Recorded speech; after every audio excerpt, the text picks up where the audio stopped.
I'm John Alden, the chair of the Essex Junction DRB, and I'll call this meeting to order at 6:33, April 18th, 2024.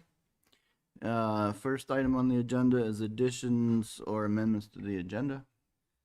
We have a request by Gabe Handy to swap the last item, so 227 to 229 Pearl Street, to the second item, so that so that he can be done. I was hoping we do 17 Park Street first and then the rest of them later, but I don't know if everybody's ready. All right, good. I'm fine with that. All right, any public to be heard? This is your chance for any members of the public to speak on something not on tonight's agenda. Is there anyone present wishing to speak? Anyone? Do we have anyone online, by the way? We have one person online. All right. Anyone online wish to speak? All right, hearing none, we'll move on to item 3, the meeting minutes. I did have a comment on these. I think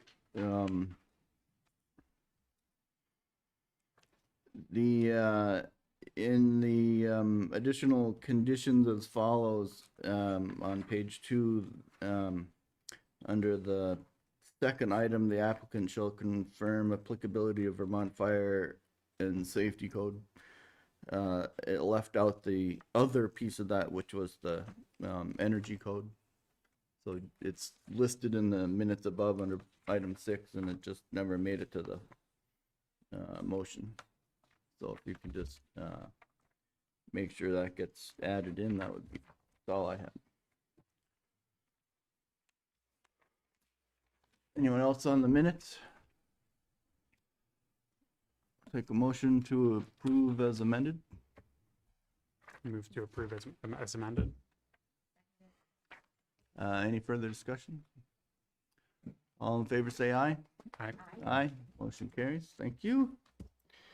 All right, right to the regular meeting. So if I understand, the first item stays the first item, and we will look at a final site plan to construct a 4-story building with 39 residential units with parking at 8 Railroad Street in the VC district.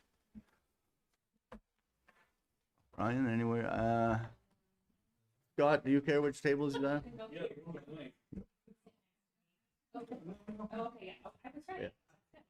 Yeah. All right. I need to swear in anybody who wants to speak tonight on behalf of this item. So raise your right hand and say "I do" at the end of the sentence. I hereby swear that the evidence I give in the cause under consideration shall be the whole truth and nothing but the truth, under the pains and penalties of perjury. I do. Thank you. Brian. This is the final. There wasn't that much that changed, but why don't you walk us through the final application here? Yep. We received concept approval last fall. It's still, said John, generally the same layout. It's a 39-unit apartment building, 29 parking spaces. The vast majority of those are located on the ground floor. And 3 stories above it, apartments are located. There's a small community space located in Railroad Street, which is where you would drive in through the building to access the underground or the at-grade spaces. And then there are 2 smaller outside parking spots as well. Probably the biggest change to the plan, which was still pretty minor, is we did survey the line that was in question at the concept plan, which is the separator between the multifamily unit that's on Railroad Street south of the project and the single family home on the eastern behind them on Gaines Court.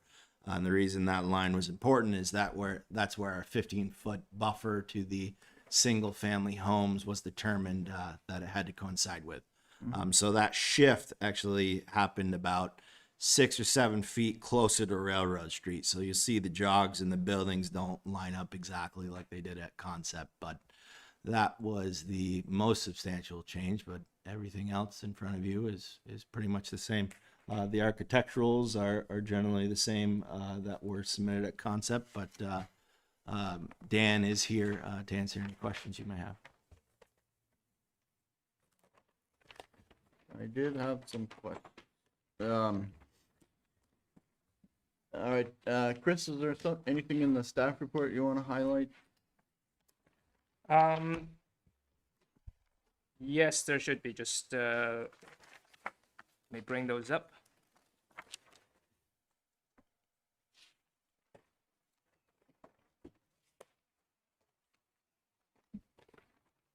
So it was in my main concerns and were highlighted in the recommendations. There is the 20-foot parking waiver request. I think that was kind of discussed last time, but it needs to be formally considered. There's of course the exterior characteristics and and whether or not this meets design review, but that was also discussed last time.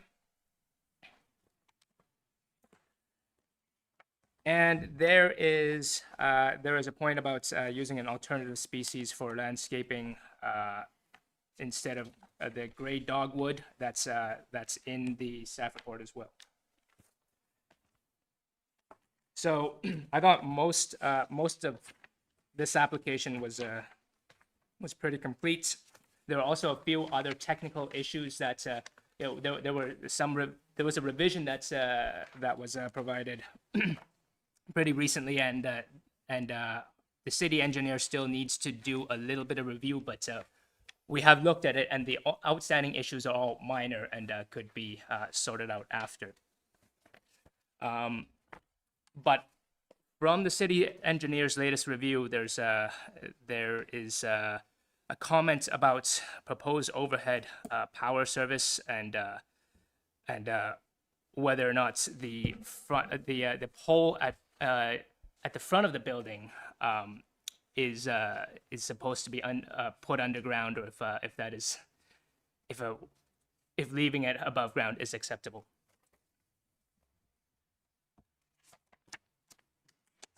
And so they, has the power company had anything to say about that, or do they all meet on site and discuss what to do with that pole? I mean, is that the pole that we've all been upset with for the last 25 years? It's just right on the corner of the street and in the way of everybody, and it gets whacked by the plow and the garbage truck and everything else. Well, I think the applicant might be able to speak to that a little bit better, but my understanding is that pole that there's been issues with has been replaced one time already, and that was pretty recent. But that's all I know about it. But the LDC basically says if you touch it, it should be put underground. But if there are other technical reasons why that's impossible or impractical, that can also be considered. Well, I mean, the power has to get to the pole, and then if you go underground, you go down the pole and you go underground. So the pole doesn't go away, right? I mean, I don't know how touching it makes it go away. I think that sounds trickier. Yeah, so the pole's a real pain in the neck. Yeah, so the pole that you were mentioning, John, is in fact the pole. So the multifamily building just south of this project used to have their power service overhead from the next pole down Gaines Court. That pole is being removed. It coincides where the jog is with the building. There's 2 more poles on Gaines Courts that will remain, and power will be run underground north of the building along the north side, the south side, and then will be run back up those 2 existing poles. So those overhead services will remain. I think the service is what the city engineer had discussed about The existing multifamily building south of us used to come off of the second pole on Gaines Court that's being removed as part of this project. So we're proposing still an overhead service, but from the pole on Railroad Street that will remain.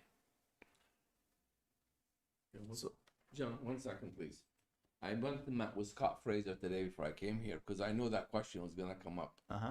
So the old pole, the one to take the Gaines Court, they're waiting for Verizon and Comcast to take the power. Green Mountain already installed a brand new pole away from the other one. They're just waiting for the other utilities to take their power off. They're taking that pole down.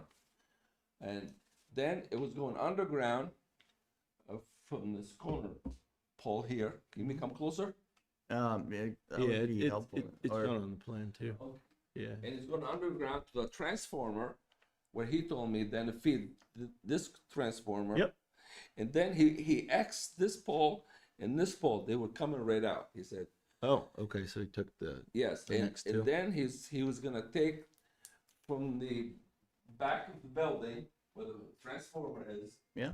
and feed Mary Jo's house and the house next to it. But Mary Jo's telling me she has a 25-foot cedar hedge.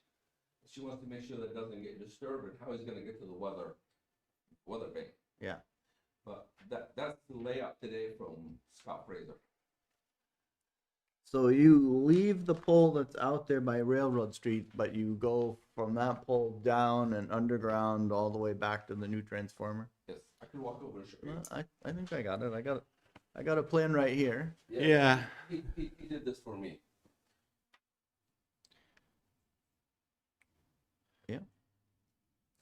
So thank you. So the pole that's out by Railroad Street though, does that still bother the city engineer? No, his comment was only about the service to that multifamily building, not the pole itself. His opinion is that since it's moving from one pole that's being removed to an existing pole, that the board should consider whether that service then should be put underground. It's really close to the building. It's already an overhead line. You know, we feel that it being overhead to that existing structure is very minor. Yeah, I would agree with that. I think we're all hoping that pole's practically in the middle of Gaines Court. Feels like it. I know Gaines Court's very narrow, but all right. Well, I'll follow I would personally be fine following the city engineer's recommendation on that, which I think allows power to come to that pole and then go underground and then back up again and feed the other buildings in the back. So Okay. There were a few other issues that were identified. So the stormwater system that is proposed is meant to tie in to the city's stormwater basin on Railroad Street. You can see it right here where my cursor is. But the road was also just recently paved with federal money to as a part of the Crescent Connector project. Yeah. And it is necessary that that if it has to be disturbed, that it is restored as best as possible. So the city engineer recommends that at a minimum, one condition of approval being that if the pavement is to be disturbed, the applicant shall mill and repave the road at least to the center line. No pavement patches will be allowed. But if I understand correctly, the applicant is attempting not to have to disturb the pavement. I mean, the limits of disturbance that are shown on this map do not include the new paved road surface. Yeah, so on site plans, we usually just show the rim grates. The structure beneath it is quite a bit wider. Usually the curb's right on the rim, so the structure overhangs on the backside of the curb. So we don't expect to be in the road to core that structure. Yeah, it's, fresh pavement's always begging to get sawed up again, right? I don't know what to It's tell you. inevitable. Well, the other piece of it is too that that's where the underground power is going to be run. Yeah. So we plan on running it through the same saw cut. So Yeah, well, again, it's whatever you're disturbing there is gonna have to be dealt with, in accordance with the city engineer's requirements. So I hate to see us cutting up pavement that just got put in, but yes, it should just be a minor sidewalk. Shouldn't, sidewalk, okay. yeah, shouldn't be pavement. You should be able to get into that catch basin. The agency did pave their parking lot, I'm assuming with the contractors who did the Crescent Connector, which is private, but that's where the underground power is going anyway. So we're going to run the storm in parallel. Okay. So what's our take on this? We basically go along with the future language that isn't ready yet from the city engineer. Yeah, I mean the language is ready and it's not in the staff report, but it is It is ready. it is that if the pavement is to be disturbed, the applicants shall mill and repave the road at least to the center line. And that is if it's necessary. If you're able to do the work without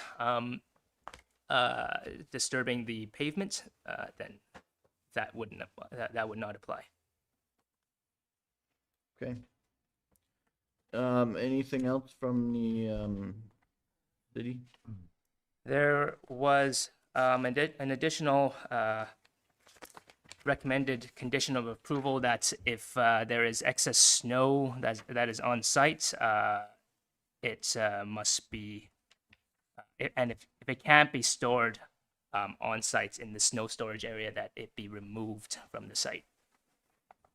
Okay. There was also a comment about lighting. For the most part, the lighting plan shows that there is good coverage. I have it open right now, but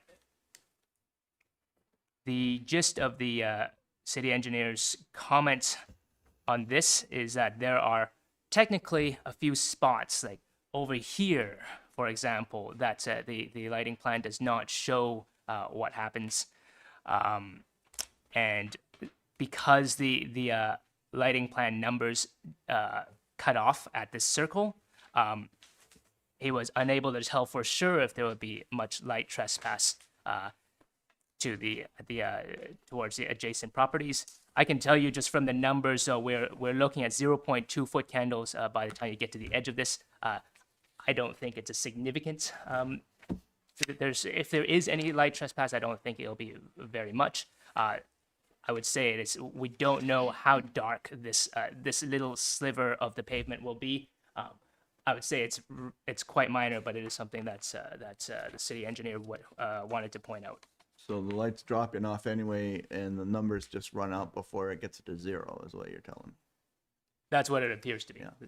Yeah, so that X in the corner is the dumpster, right? So all the parking spaces are lit per the standard. So. Yeah. Okay. Yeah. Yeah, my biggest headache usually is that there's, somebody's got a spotlight over their garage and it's facing it straight at you when you're driving in, so you get glare. But if the fixtures are compliant, I'm guessing that the only people that would complain would be the Essex agency and that people in that structure. And I'm sure they will let us know. All right, so that's city comments. There were a couple of waivers mentioned, and I don't see where they show up on the proposed conditions, and maybe I just missed them. We had questions about the 20-foot aisle requirement, right? So we actually have to decide whether that's acceptable. So I think that should get listed in the findings or the, the proposed condition. I get doesn't, it's not really a condition if we accept it, but just remind us how we want to deal with that. The screening and buffering, I don't think we have anything to talk about. There are no waivers being requested, but they did mention the planting change, which is fine as long as the tree committee is involved. I'm sure that's fine. We already dealt with the 15-foot buffer to the adjacent single-family uses. There's still the note that radially, if you measure that way, it might there might be a discrepancy, but we decided that was acceptable last time, so I don't see any change there. So for me, that takes us back to the design review standards. As I noted, there weren't that many changes. We gave them some comments on that last time, and I still kind of hold to mine. I forget where the drawings are. And it feels like the back end of the building, maybe this is just me, I missed something, but it feels like the back end of the building had more colors, like there were two colors going on and now there's only one. Maybe I'm just wishing there were two colors back there, but that looks kind of monochromatic and bulky that way. But my real issue was the gambrel roof on that. I really like to see it go back another bay because it just looks skinny and tall.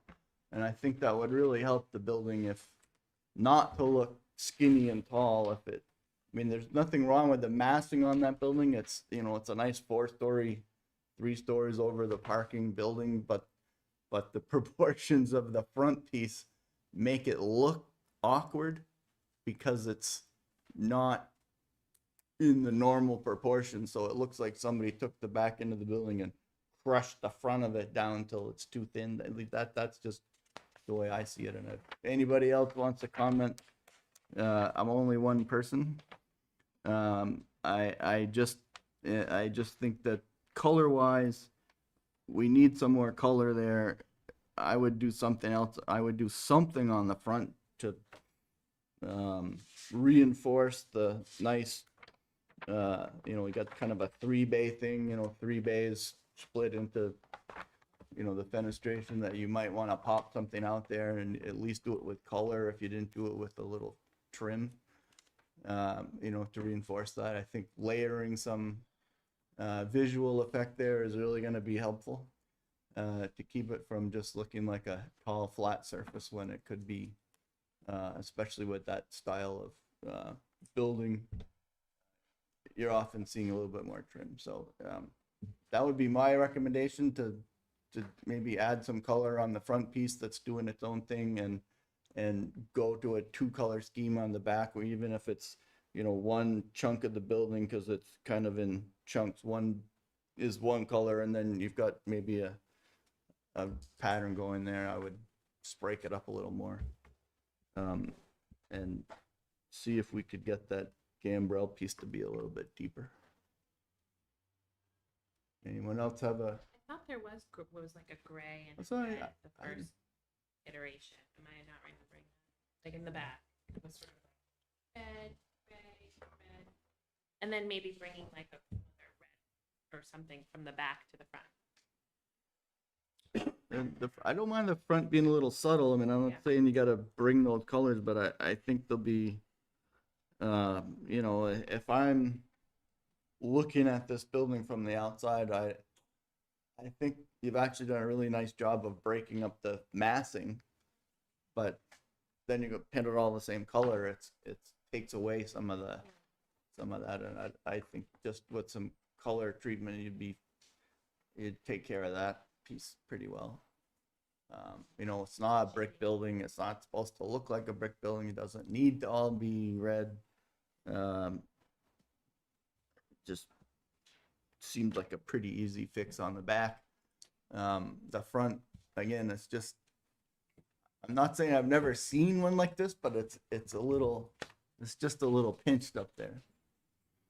I like it. But I'm monochromatic. Are you taking comments from? Anybody else? There appears to be somebody that was trying to speak on. And I'm not sure, like I'm a little bit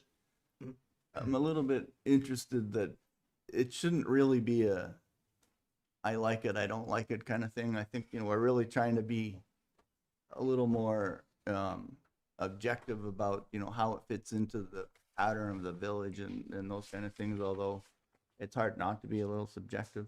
So, everybody gets their own opinion, and then we try to boil it down to, okay, how do the regs play into it? So, I look at the overall style that it's trying to be, and I look at whether that's appropriate in the village, and I think all of those things are generally true, and so the building itself doesn't really seem out of place, but just a couple of minor architectural suggestions. John, there's somebody online with their hand up. Okay, you can call on them. That's I just- Eric Henkel. Hey, everybody. Can you hear me? Okay. We can just barely hear you. On the TV. All right, Eric, can you just say something again? Check 1, 2. That's as loud as it'll get. All It's right. as loud as it'll get. Turn it up on your laptop, maybe. I boosted my volume a bit.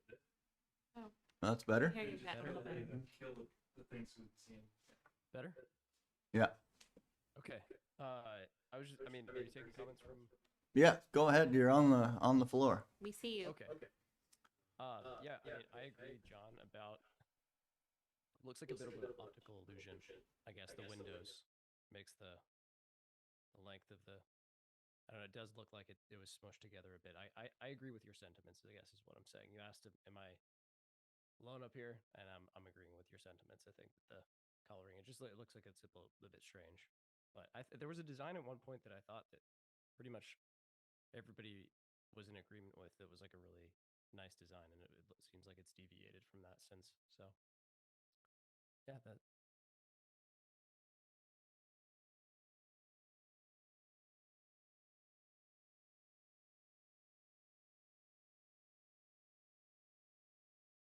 Mhm.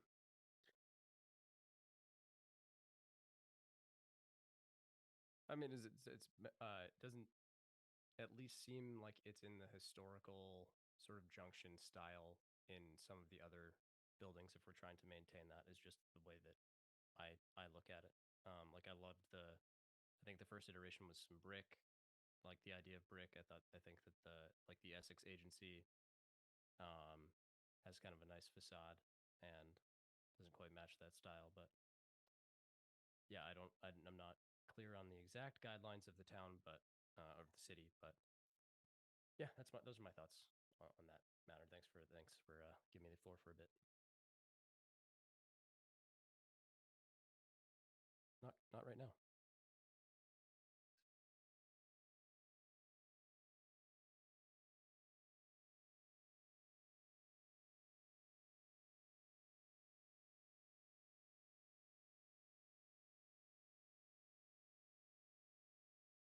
Would be enough. I mean, the design style is very prevalent around the area. It's been in New England for a long time. It was brought over by the Dutch, hence the name Dutch colonial for most of those things. And they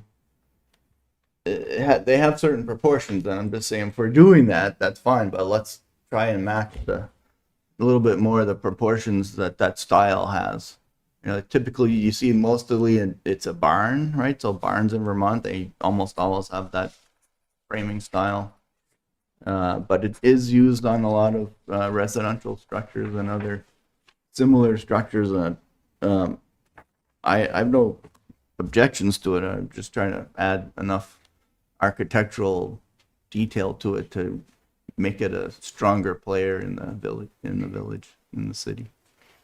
So those are my comments. Was there, can I just ask, was in a previous iteration, was there some different shading on the back end rather than, or am I just not making that up? You are not making it up. Oh. Okay. Must have like different sort of gray. I was just thinking for the side that is gonna face the neighbors on Gaines Court rather than seeing all sort of. Yeah. It would be very attractive.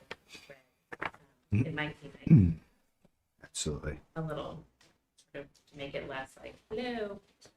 I don't know. I like that previous iteration, I guess is what.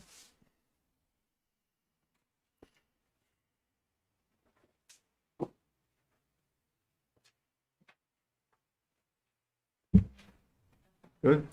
Tend to like your idea of stretching out the proportions. Yeah, I think it can be done without changing the massing or it'll change the massing. I hope you can do it without having to change the plan at all. I think the plan works fine. All right. So what else? Anything else? So I was wondering if we can talk about the waiver request for the aisle. So that's the entrance to the building to the parking underground. That's what's not wide. And that's just the drive aisle. There's really no parking on it. Then it widens out quite a bit where you have one-sided parking and then you hit the. My question is, I know when the trash pickup, do they comes in there? Will they come in there, that entrance? No, the ceiling height won't allow. That's what, Yeah, so we have an easement across the agency property. okay, so there, that's what my question, so that has been. Right. I think it was like under. So that is now. So they'll go, the trash will go through the joint parking area between your building and the Essex. Yeah, the parking area is for the agency, but we'll have access for trash pickup. Okay. And then they'll go, that way they can back in. And then I was thinking, so then anyone who is parking underneath the building can only go in only wide enough. Well, It's only 6 feet Yeah. wide. Well, I mean, you I'm just saying, got it's like plenty not- of room there. Like, that's the idea, is why you wanted it. Why we have it as 24. I mean, so personally, I think 20 feet is is entirely sufficient for a small urban parking lot like this. But it is that is a deviation from what the land development code stipulates for two-way travel. But I think given the size of the parking lots and the traffic volumes and the speeds, the low speeds that should be encouraged anyway, I don't see 20 feet as a problem. It should be noted that it's probably actually a little bit narrower than 20 once you account for this column right here. But even if all the cars are to take turns, it's probably not a big deal. And I guess my feeling is that it's a straight shot. Nobody's backing out at you from the sides, which is usually where you get into trouble, is when your parking aisle is less than 24 feet. Because then you have people trying to back up and, they can't, it's tough with I was the. more thinking of you're coming off a railroad, like people coming in and Yeah. coming out. I think they have plenty of room. You've got 20 feet going out to the street edge before you have to think about which way you're going. So you're coming in, you're pretty straight. You can see what you're doing. You're going slowly. You got those nice stone facade pieces next to you. You don't want to hit them. Your car get all scratched. People drive a lot faster these days. The cars are getting smaller too. Well, it's in Ours are both big. directions, right? They're getting bigger and smaller at the same time. Big, big car, not gonna be good. No, I guess I would continue to push for the parking management to deal with what happens when somebody has a big car versus somebody has a small car, and try to allocate parking in such a way that you don't have the trucks with the extended cabs and the plow on the front and the tow hitch on the back in the, compact space, because it won't fit. I think with parking management, just common sense, you'll sort that out. But yeah, I don't have a problem with the 20 feet. So I think I would suggest that we're waiving the 20, or we're allowing the 20-foot entrance is fine, and then we don't have to change where there's nothing gets written into the stipulations, because you're just saying it's okay. Right. Yeah. That's right. Anyone else have a different opinion? No. All right, did we ever close the public hearing? We probably should do that too. We'll have to- If that is what you want to do, I think if you have comments about the architectural design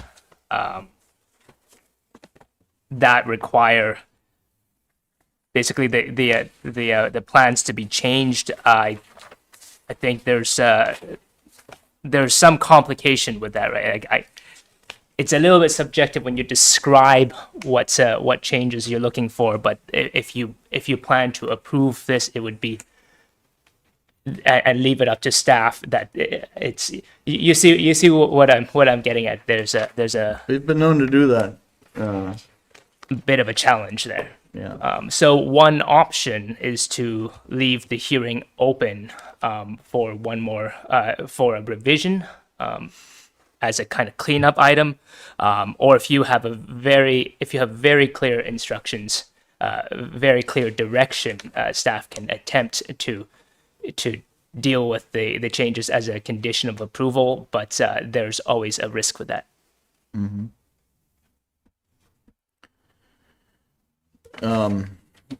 I'm fine leaving it up to staff. I think I can be concise.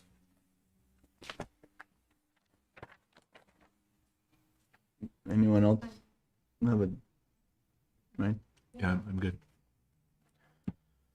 Okay. I'm gonna go ahead and close the public hearing then. Unless anybody else, anyone in the audience have more to say, by the way? Oh yeah, John, I just wanted to open up. I know you talked about the power pole earlier. It's true that a new pole. So my main concern is that, like, what I heard is that the existing pole is going to remain and will be there as a entry point to put the power underground. Like, basically, the pole that everybody doesn't like is going to stay there. Did I get that right? Okay. So a new pole was installed. If you're standing, in Gaines Court, looking out onto Railroad, to the right of the pole that we don't like. I thought I heard somebody say that power was being transferred or rerouted to that new one, and that there were other utilities that needed to move, but there's power lines that are in use currently on both of those poles. I'm just trying to understand why the pole that we all don't like needs to stay there.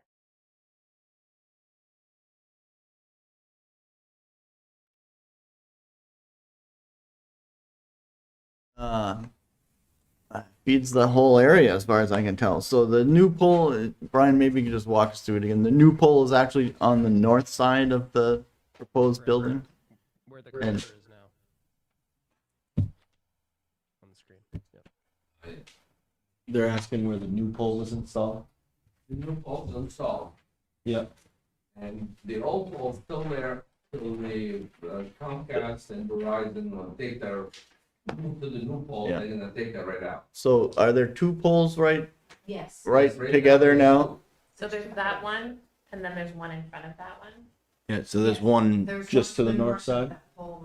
Yes. Yeah, so it'll be over ground or above ground in the general location, but it's a replacement pole. but it's not right there. It's a little bit farther over. They moved it away. Oh, all right. Well, I that's gave them great. the easement so they could move it away, open up the entrance. Yeah. Oh, brilliant. Okay. Okay. So the pole that we don't like is actually about to be removed, and the other pole that's just to its left, if you're looking from Railroad Street into Gaines Court, so to the north, will be the one that stays. Okay. Yeah. Okay. So the goal is to remove the pole that we all don't like. It's banged up. Okay. So, yeah. So the situation gets improved, and that's that's really a good thing. No, that's great. That's great. Yeah. For what it's worth, my house was seeing intermittent power tri-circuit breakers tripping intermittently, like every week. And when that new pole was put in, I had not seen my breaker trip. The weirdest thing, but just yay for replacing old things with new things. That's great. Well, thank you for your comment. Any more comments? No. Okay. More. Good stuff. Very true. And we have one more comment. There is still a question about. That seat's open as well, as long as you're in front of a mic. You're allowed. There is still a question about the configuration of the power down Gaines Court, which Gabe told me he had the conversation with Scott Fraser at Green Mountain Power. And that Eric, who was just speaking, and my power is going to now be coming from the pole that feeds Lefebvre and the triplex at the end.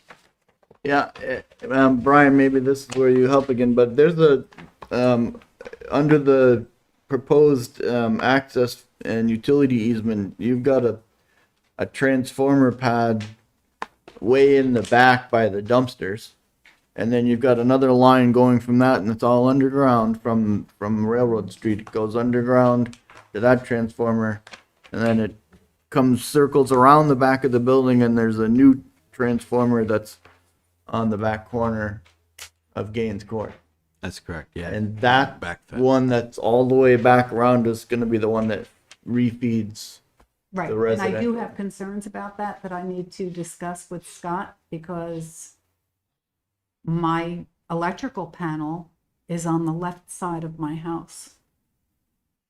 So I don't want to have any additional cost to move my entire electrical panel to the right side of my house in So- order to accommodate. Is that different than what the drawing's showing? Because it shows from that new transformer that's all the way around, that transformer goes and feeds the existing utility pole that's right in front of your property.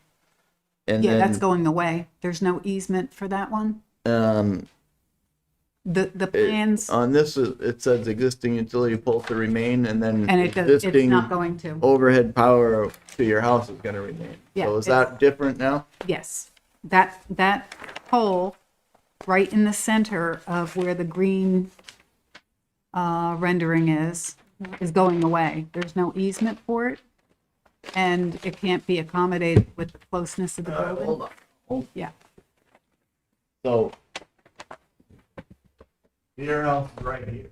yes, This is the new transformer. Comes all the way around here. This is the existing pole that says it's feeding your house. from No, the it's not. Existing overhead power line. it's not. So that's not right. That's not right. And the next one over, yes, that pole, which says that it feeds Eric's house, is going away. So there's going to be a power line that's going to Go come through from your- that pole all the way over to Eric's house, across my house, across the front of my house. And then what it says that is currently happening is not happening, but will be happening. But that is a problem for me, because my panel is on the left side of my, Yeah, it shows it coming to the right side of your house. So you're and across the cedar bushes, which would have to be chopped down Well, how does it get to your house now? from that From middle. the other pole? From the middle pole. But it goes across your hedge, but it doesn't Doesn't touch bother? anything. It's just me and Eric, just a V right from that pole. So Gabe did explain this to me before the meeting, and Do we have to leave another pole there so that they can? So that what was the problem like a- with the easement? There was no easement for that. Those gates code poles, the never had easements for. So, but one in the corner, that's when I gave him the easement, and he proposes, I mean, he showed me on his little map on the screen, and that's the paper I just showed you, John. Yeah, He printed it out, he Yeah. already looked at it, and he determined how he's gonna do it, he knows how it's gonna be done. And he said downtime will be 20 minutes, but tell him 1 hour, so they're not, it's not gonna. what if you left It's the, a shorter run. He also told me it's a shorter run right now from coming from that pole to that home than it was. Actually, right now, their run comes from the corner of the pole we taken down. That's what feeding those two houses, except it goes to that pole and then goes to them. But the feed comes out of the corner of Gaines Court and Railroad Street. So they're gonna have a shorter run from the other pole. But how is he going over Mary Jo's bushes and that? And my I don't porch, know. yeah, I don't know But either. I know he already designed it in his computer. I mean, he gave me the paper to bring it over, show you. I saw that and it sounds like if you didn't touch their power line at all, they'd be happy. I'd be happy with And- it, just the way it I is. thought you were gonna put everything underground for the people on Game. Well, that's what I thought too, I but think that's the not gonna previous- happen. But the previous meeting, and I don't know if we Right. have the minutes, I think Gabe said that Mhm. doing this project, you would ensure that Gaines Court had their power put underground for them because of this thing. Am I misremembering that? No, I went back and looked at it, and it was the July minutes, and it Okay. was that 2 would be moved underground. Was what Which- it ended up being, so I don't know what the second one would be, because I was trying to figure that out. I when we know, were yeah. reviewing it. Yeah. But why can we put them underground? I mean, Well, then Gaines Court gets torn up. And then the power has to be run under the paved road of Gaines Court and repaved. I don't know if that's an option. I mean, we'll have to talk to Scott. I told you earlier, Mary Jo, I told Mary Jo that I would bring Scott Fraser to her site. Yeah, so and have him he's gonna explain come to over. her exactly how it's gonna be done. And if she doesn't like the idea, then we have to do another solution. But Mhm. it's gonna be difficult to resolve it here. Yeah, Yeah, I mean, yeah, and it's gotta, I figure you gotta, I see three options. One is, it looks like what's drawn. Two is one more pole gets left in place and you backfeed it from around the back instead of coming down the front. And the third one is you gotta do something underground. So one of those is yeah, gotta happen and I know. you need to pick or, somehow we need to but we need agree to, that. Gabe that and I you are get gonna the- meet with Scott and talk, Yeah. and maybe Eric as well, but, yeah, having a line from that corner pole near the triplex all the way over to Eric's is gonna run right over my cedar bushes and over my front porch. In addition to, I don't know how it's gonna work out. So, and we can't resolve it here. I just wanna raise it as an issue. The building issue, I think the setback's 15 feet, so I don't know why they won't leave that pole either. Yes, and that would be the best resolution, to just leave it. You do have a 15-foot setback, Yeah, so I don't know what the span is that they require. that's why. why don't they just leave everything? Well, yeah, I mean, I think there's at least two solutions I think would be okay, but I'm not the one that's worked up about it. So, how do we get out of this one, Chris? Can we, yeah, Well, you could make a condition of approval that that's the applicant submits updated you like updated plans for utilities that are satisfactory to the two adjacent homeowners, I suppose. And then we, And then I would we- check. I would check with Mary Jo and the other homeowner to make sure that's they're happy with it. Yeah, and it is a private utility, so you know it obviously has to be approvable by Green Mountain Power as well. Yeah. So what happens if GMP comes out, looks at the site, gives the options, and none of those are amenable? Where are we left then? There's still the conditional approval, and there's no path forward. Well, I think you would need to also specify a default position.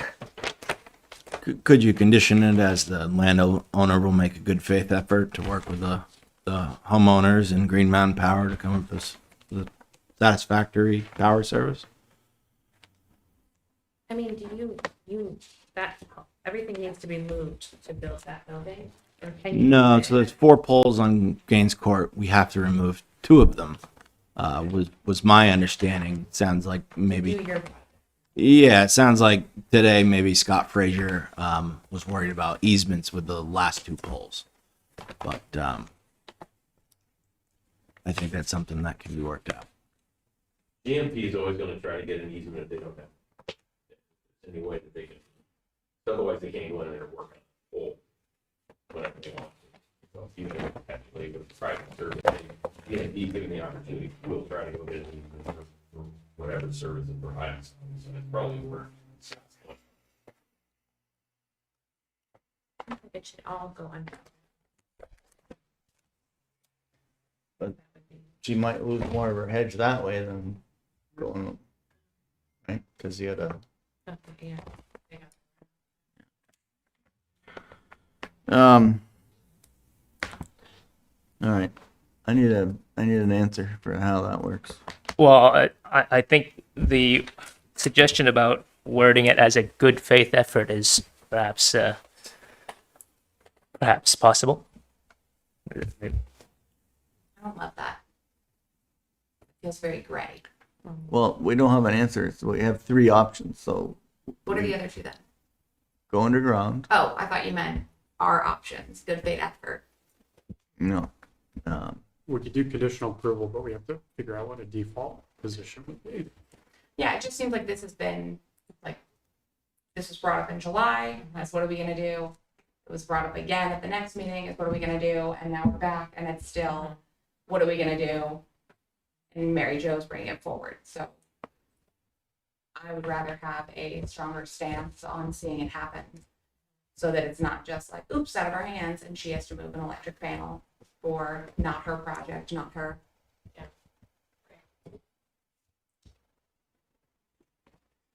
So can we ask the applicant, having heard some of the board's position, what would, I mean, I don't think we want to, I don't get the sense that anyone on the board or the neighbors want to stand in the way of the project being able to move forward, but it is important that this is addressed, so.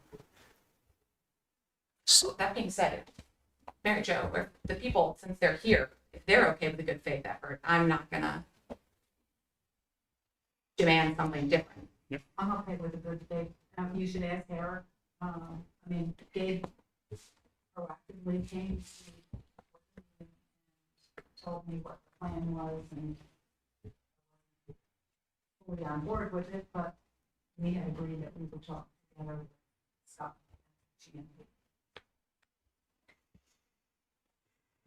Eric is not online at the moment.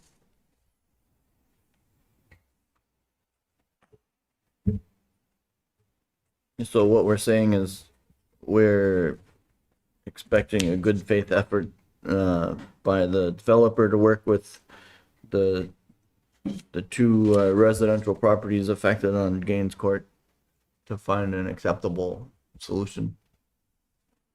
And can we get a request to report back on how that's going? How that's resolved? Sorry, can you say it again? All right, can we get a report back on how that ends up being resolved? Yep. Well, they'll have to submit paperwork to finalize the plans and everything, so. All right, I'm okay with that. I've been over here doodling on the on the elevations. I'm not sure I'm tempted to withdraw my request, but I'll accept another good faith.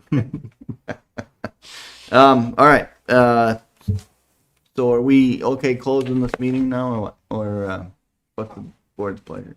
Chime Think in we're ready? I like the idea of recommending the alternate plant species. That was put Yep. into the proposal, but I think we were moving with that. We are. We're going. We're okay accepting the alternate plant species. We're okay accepting the 20-foot entry aisle. We're okay accepting the proposed staff comments. We have the overhead power service item that we're now we've got a good faith effort to work it out with the two residents' properties. Stormwater, we're okay accepting that additional staff comment with respect to repaving if they get out into the recently paved street. And we're okay with the snow storage. If you hit the capacity of snow storage, the rest of the snow would have to be removed in a timely fashion, although I'll say I drove by the Big Lots parking lot, saw a giant mountain of snow out there, so it's I know that's we can say that it may not be the top thing on the list of things that have to get done. Parking is probably more important. And then so then we had the two questions about either the gambrel roof element being widened a little. And I want to add the term if feasible to that, because looking at the elevations, there's a certain symmetry to the way it actually reads now, and I can see that it's not going to be as easy as I want it to be. So I'll be happy to add the words if feasible will make the gambrel element appear wider. And then I would like to add some additional trim to the front side from the stone to the first roof. John, can you just point out just to make sure I understand what you mean by the gambrel element and what you're looking for just on the screen? Yeah. And I think it works better on the other side but where there's a jog. But this whole thing wants to actually get wider to come over to about here. It probably wants to go to about there, so it may not actually work. But it really looks thin right now. It may just be a quirky building. I mean, I've seen lots of quirky buildings where, there was something that ended up happening and people kind of wonder. Usually they're more industrial buildings and they ended up, housing some kind of equipment in them or something, but. If I may, so yes, the board brought up these two same comments last time, and to address the back portion of the building, absolutely, it's no problem to add some more colors, to add some variety there, no problem.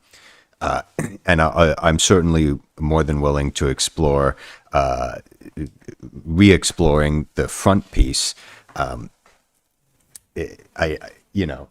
That screen also squishes it and makes it look a bit more out of proportion. This screen that the board can't see, it looks a bit more proportional. But having said that, I do understand the thrust of your argument, and we'll certainly give it a good faith effort to improve it. Yeah, no, I did my doodling on the elevations, not the perspective, so I think I'm accurate in it, and I'm much happier with how it looks on the north side, but the south side really is the problem. Just geometrically trying to get that to work. So I'm okay with, you know, I'll be perpetually amused by the narrowness of that, probably if it stays that way. And I would love to see it get a little bit wider, but I'll leave it in your capable hands. So Thank you. I'll change my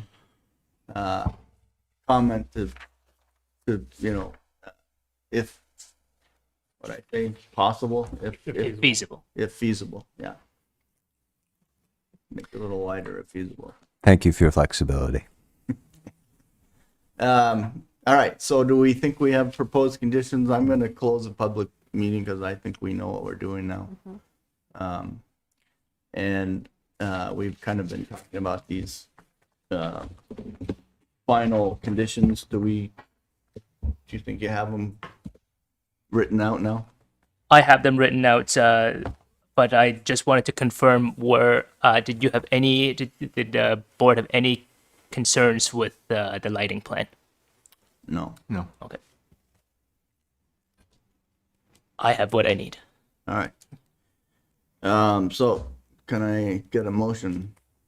Motion to close the public hearing. Seconded. All in favor? Say aye. Aye. Can I get a motion to approve the final plan with amended proposed conditions? So moved.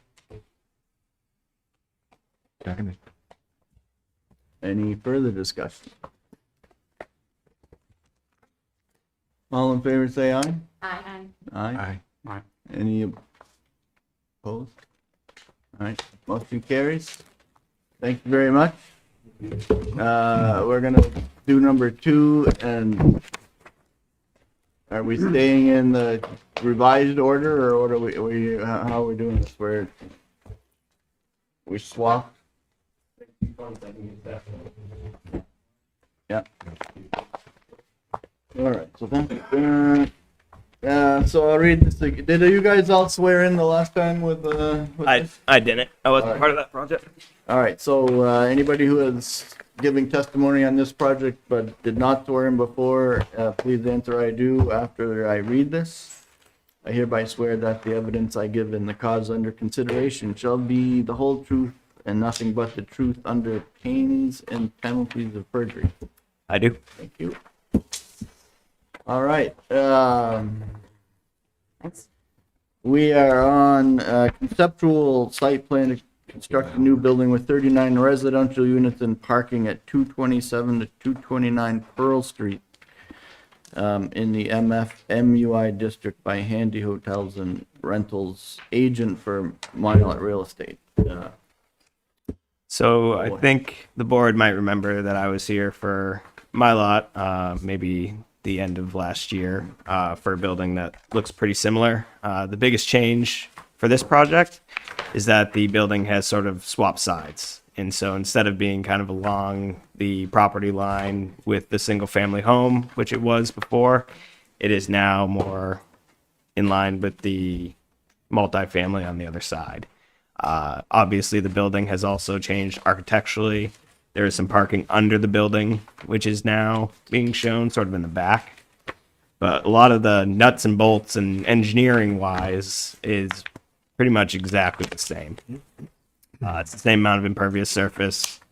I do believe we added a few more parking spaces, but we also added a few more apartments. So I believe the last one was 34 units, and this is now 39 units. But stormwater is all the same. A lot of the utilities will be the same. Very sort of consistent with the last go around. The one waiver we are asking for, which we asked on the last project, was cutting the road to 22 feet from the 24 feet. That was accepted on the last project, but this is technically a brand new project, so we are asking for that waiver as well. All right, Chris, can you call up the site plan? I don't seem to. See it right away. Oh, here.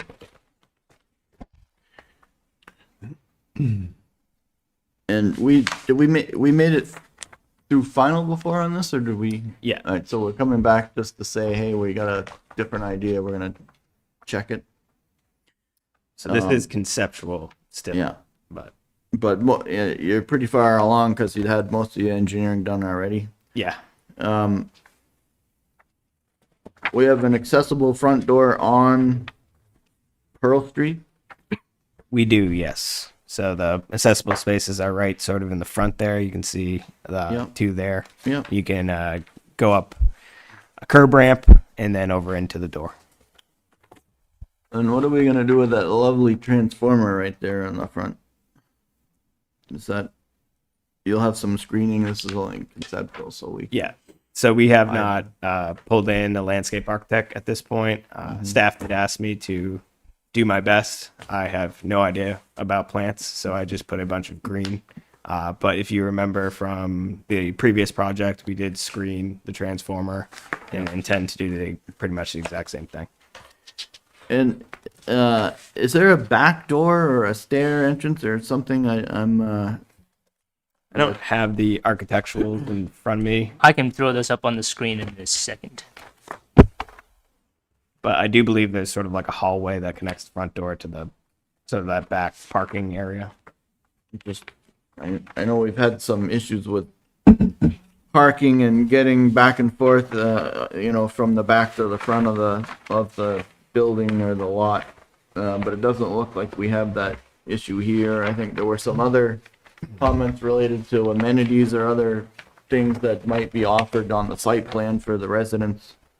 I know you've got the kind of ravine in the back and there's not a lot going on back there, but I think some projects we've seen picnic tables or other ways you can integrate with the nature green space or something, right? We do have a little bit more space in the back than we had on the first go around because of the switch of sides. So I do think there's opportunity to put picnic tables, barbecue area, something like that in the back, which I think would be more than amenable to do. Is that why you switched it? Because there's more space? I mean, the big switch is mostly also because it's a similar owner. So, yeah. And also, we could get closer to the property line because it's multi-unit. So I can now get 10 feet from the property line, whereas if I know, that was nice because the woman with the Yeah. nice big tree. Yeah. we are still proposing the fence there. And a lot of the changes are pretty similar before. The curb cut would get shifted, kind of just flip-flopped, but again, I pretty much have all these details ready to go. A whole lot is changing at the nuts and bolts.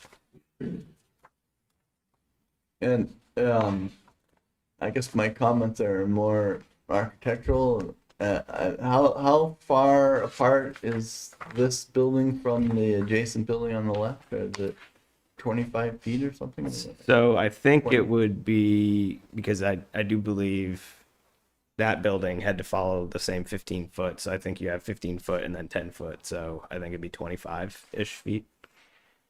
Somewhere between 25 and 30. And does it,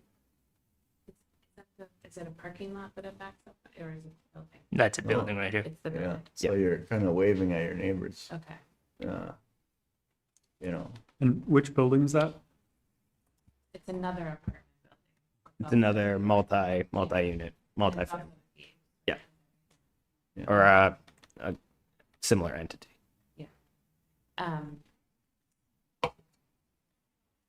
Yeah, I mean, I guess that would be that my concerns, that just a narrow little channel between neighbors there that you're kind of looking right at each other, wouldn't be my favorite thing, but,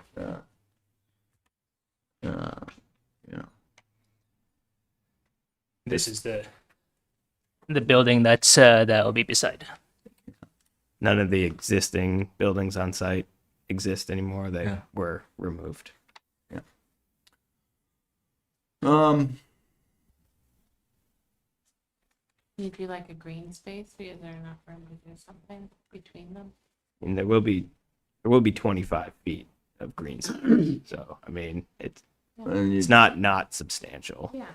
it doesn't require any buffering because they're both similar Yeah. uses, right? So So you could like, doesn't mean you can't put any buffering in there, it just means you don't have to put any buffering there, so I think that would stuff be for the, the residents there. Yeah. Make it nice. Well, it's only 10 feet. Nice walk. anyone in the audience have a comment? Oh, my, see, look. Yeah, okay. Better than Chicago, right?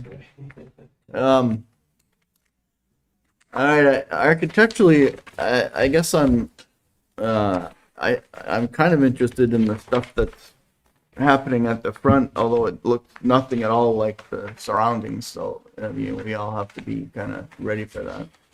And then as you go down the side, though, the side with the open space probably has kind of more going on, but the other side, I don't know, maybe it looks a lot flatter on these elevations than, I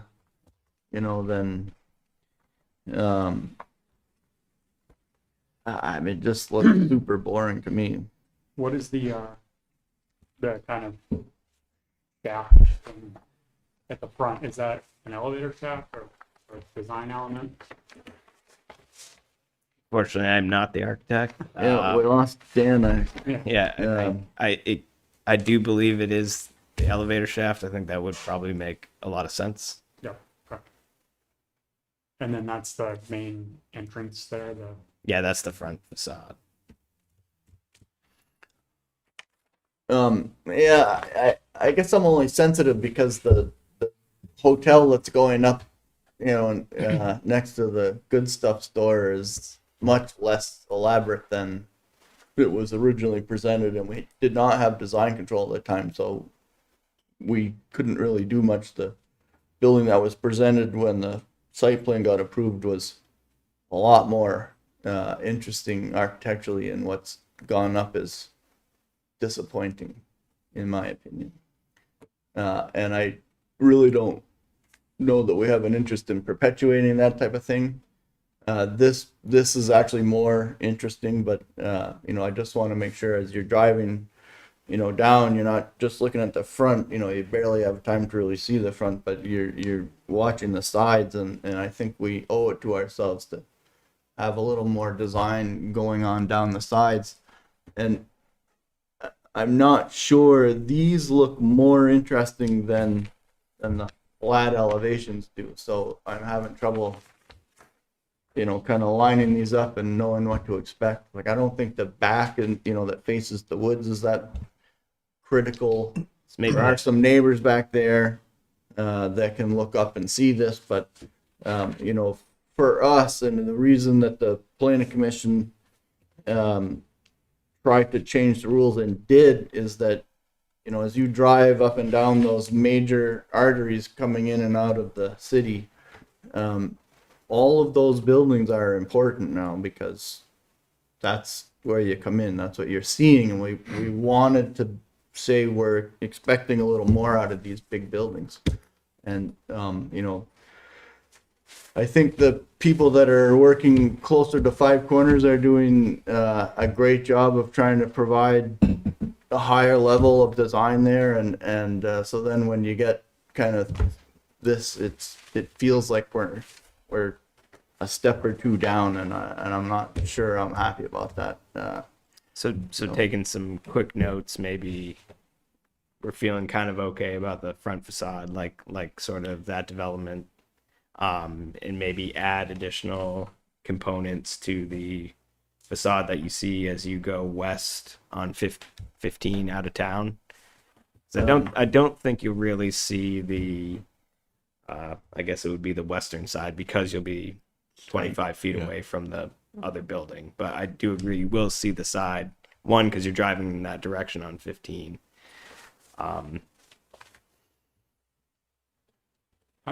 I guess the front for me seems a little bit lacking. It feels like there could be more built around that front entryway. It's very modern. I mean, as a conceptual composition, it's very modern. It could be really interesting. I think the way it's rendered and the materials that are proposed, and you know, if it, I mean, in black and white, it loses some of the power that is possible with a strong geometry like that. And then, you know, as I look around the street, though, I go, well, does anything else have a similar strong geometry? And the, you know, even the building next door that we got a brief glimpse of on the Google shot there, with, you know, they're totally different characters. So, you know, that's one thing. Is it okay to be a different character? And I don't see why not. You know, we're not saying they all have to look the same. But you know, some of the main issues, like, okay, where is the front door and how do you treat it and why is it so plain? You know, like the building geometry is strong, but the functional elements are, you know, there's not much going on there. So I can say keep working on trying to create the context that makes this building look like it wants to add something. Is there a lobby that you walk into when you walk into those two doors? Like you walk I believe there's a lobby that sort of connects straight back to it the doesn't look parking in the back. sort of just there. Yes, Gabe. This is our Everybody scream, we need affordable. I know, you're absolutely right. I mean, I could see Railroad Street to be a very high-end building. With the area. I appreciate what you're saying. Understand what I'm saying, John? I know exactly what you're You're saying. talking $1,000 one bedroom unit. When you get over here, it's gonna be $1,500, $1,600 a unit. So it's trying to please both sides of the table. Yep. And I think that's where, you know, you and your designer can look at ways to provide inexpensive tailoring to this. That, you know, like, I'm not saying it's gotta all of a sudden start, you know, having a wiggly facade that gives you all kinds of headaches trying to build it and whatever. It's, I don't think that the building itself is set up as something else, but those surface treatments and the elements that are important, like the front door, want more. You know, you could do this, like, if you did this in marble, everyone would go, oh my God, this is amazing, right? So you have to figure out how to treat it so that that luxury feels appropriate to the design. Even if it doesn't have, you know, marble, you can do it. it shouldn't be. Yeah. I mean, everyone deserves to have a place to live, no matter if it's like expensive or not expensive. It should. The aesthetics can still be nice looking, even if the rent might be different. I think it's possible. Yeah, I think these are all good discussion points. We're at conceptual, so I think we can go back to the drawing board, and I took some notes that I can share with Dan.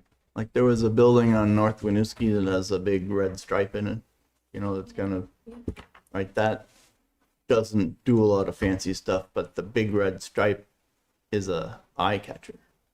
You know, it has a similar ability to, you know, act a little differently than the other things on the street, but it seems to have been welcome. So Even those buildings coming into place, those apartment buildings are really interesting looking. So you look at them, you have no idea what they're very interesting to look at as you're coming into Winooski. So They're 75% tax credit buildings.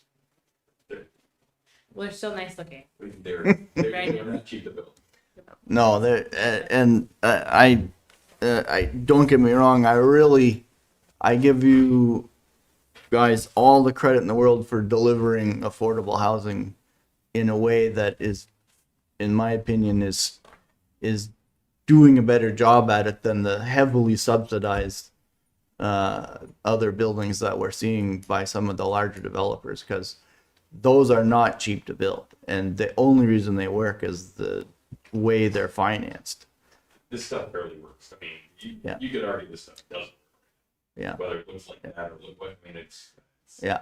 So This building here on the corner, I did, how many years ago now? 7, 8 years ago? Forget it. Never be able to. right now, yeah. That's a, Yeah. to construct that today is $20 million.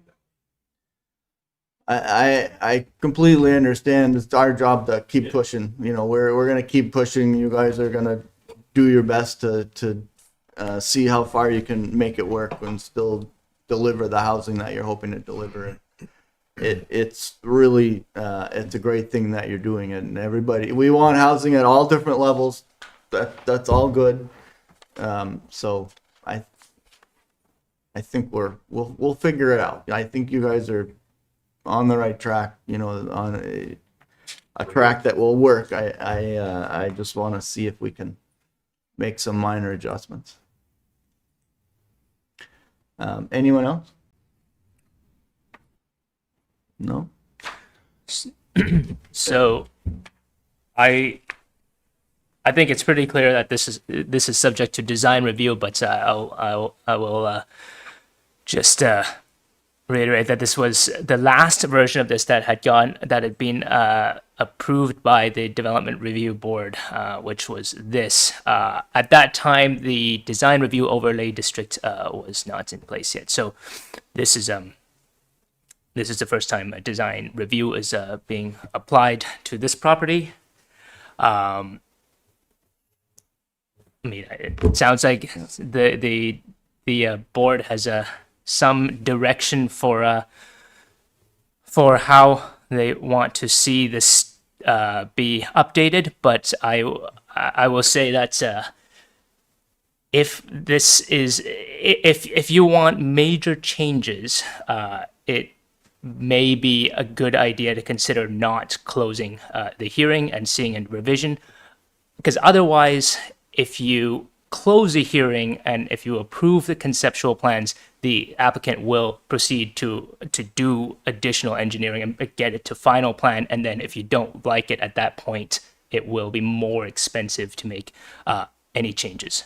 But again, you know, on the other hand, if the changes are simple, well, you might be able to add a canopy, you know, a suspended canopy out over the front door that says, okay, we're giving you some more protection than just, you know, a 2 or 3 foot piece of wall there. And all of a sudden now you have a feature and it looks more friendly and inviting. Yeah, it's one thing I wrote down. So yeah. I hear you, John. I'm listening to you. Yes. I know. I will accommodate what you're saying, and just you push it off a little further and a little further, and just. I mean, it took over 1.5 years to get Railroad Street. Finally, tonight approved it. Thank you for doing that. But I just can't keep dragging these projects over. The cost of carrying them is, you know, not cheap. And If I could, I'd go into the trades for you and learn how to build them all so that, you know, it's really a problem. We're all facing it. I feel your pain. I would like us to be able to deliver reasonable housing without the challenges that we have right now. And I know you guys, you've done a great job over the years of doing that. So I actually, you know, the longer I spend looking at this, the more I like it. I just think it's really going to come down to how those materials get executed. You know, how do you actually do that and keep it from looking overly flat? This is better than the hotel, just my opinion. well, give the hotel a chance. Then you start putting the siding on. All right. That's what makes the final touch of the I- siding. So give it 2 This- more weeks, then I'll come All right. back and you tell me otherwise. We'll be here next month.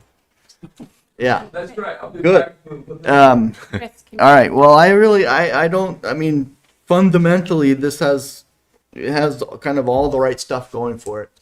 And I think we're just talking about the shell now and how do you pull that together so that, you know, people are happy to walk in the front door and know where it is and understand that it's protected. And, you know, if I'm waiting for my bus there, am I getting half wet or all wet, you know, that kind of thing. Never let you down. I know that. I never have.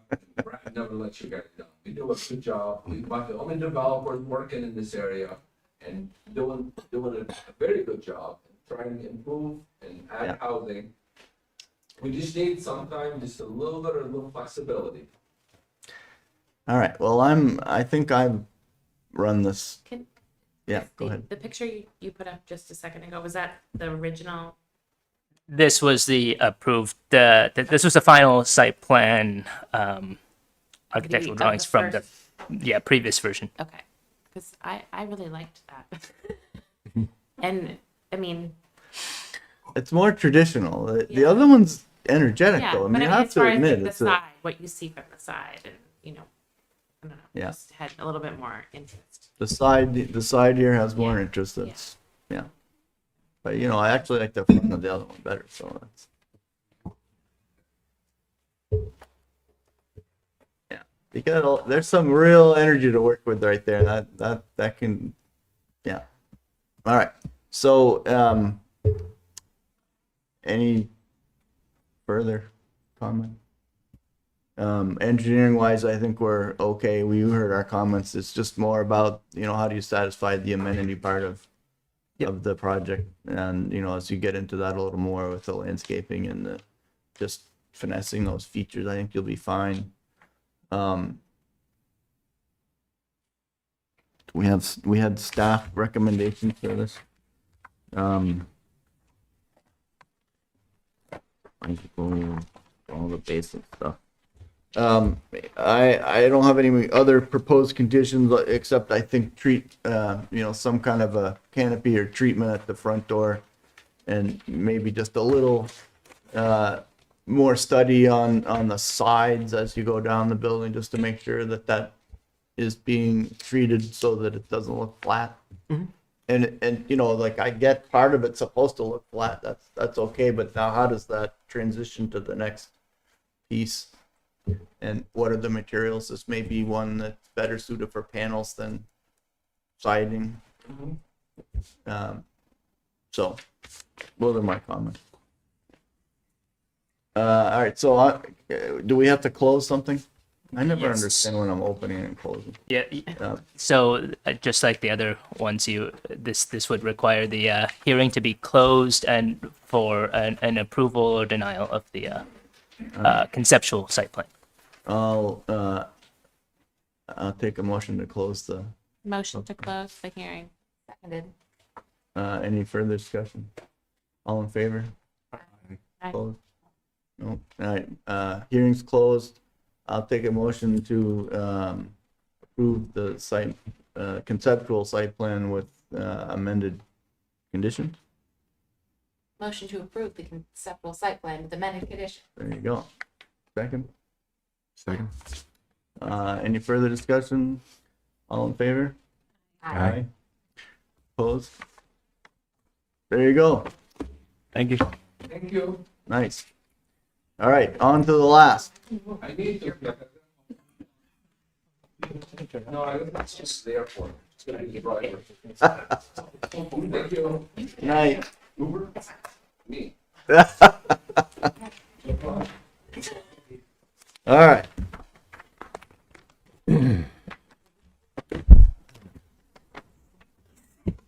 Light a fire. Set fire pit.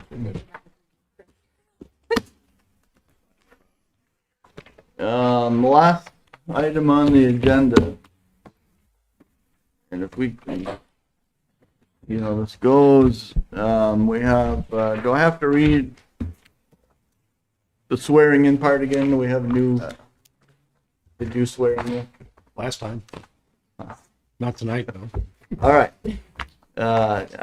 Anyone giving testimony, I hereby swear that the evidence I give in the cause under consideration shall be the whole truth and nothing but the truth under the pain and penalties of perjury. I do. There you go. All right, thank you. This is final site plan for a proposed mixed-use development to construct a 5-story building with 2 commercial spaces on the first floor and 53 apartments on the upper stories at 17 Park Street in the VC district by Milat Real Estate, agent for Handy Hotels and Rentals. Who have we got here tonight? All the So my name's Greg Rabideau from Rabideau Architects. I'm the project architect, and also with me is I'm Greg Dixon with Krebs and Lansing, the engineer. Brett Grabowski, our applicant. Sorry.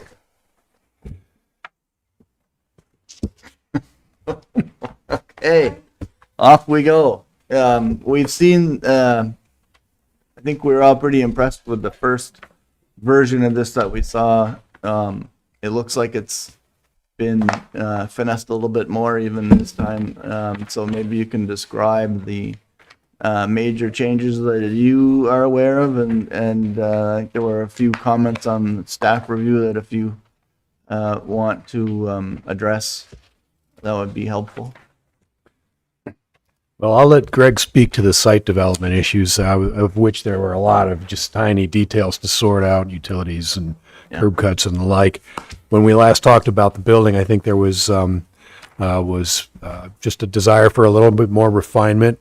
And there's sort of two main areas of work on this building. There's the sort of corner portion of it that faces Park Street, and then there's the extended wing in the back that floats over the parking area, and that faces the parking lot going up to the school. So, yeah, The corner rendering. yeah, if you could, the one that looks like that. Yeah. I'm gonna put up what I have up for, which is relevant, but it's the perspective, and then I will find the file that you are. Yeah, I don't mind working off the 3D images. I think that's preferable. All right, I've got this right now. Oh, You want? we really need to find the color images. These are pretty I'll- grim. I will find it. You're welcome to I just scoured it. continue for a second. Well, working in black and white for the moment. On the front portion, we adjusted some proportions. We kind of looked at the patterns of windows and got to try to reconcile what was going on the top of the building with the layout of the storefront on a ground floor. There was a sort of refined application of those large bracket elements at the top of the building. They were a little chaotic in the previous elevation, so we kind of try to find a common denominator that would set up a pattern or a rhythm for those. They do stand out really well in this image because you're not seeing them in shadow, but those are pretty substantial. I mean, those are a story tall kind of element that will really cap this off.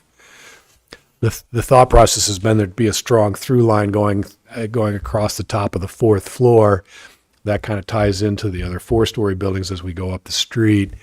That's reinforced as we go up to the school by a pretty substantial setback, which gives those units kind of some deck space and also makes the apparent height of that particular. Oh, thank you. Makes the height of that particular facade sort of step down relative to the school's parking lot. On that back wing, you'll see it's intended to be a vertical shiplap siding with a clear natural finish. It's a cedar look, but the product we're most likely to use is made out of rice husks. But at any rate, it's a very nice looking wood finish. And then we took the living rooms from those studio units in the back there, and they got these kind of pop-out frames with a large slider inside of them and cable rail across it. Not a deck as such, but a way to open up the end of that unit and get a lot of light into there. On the front portion, which is meant to be a little more traditional, we're using bay windows in the more traditional sense, which stop at that 4th floor through line and create some outside decks for the top floor units there as well.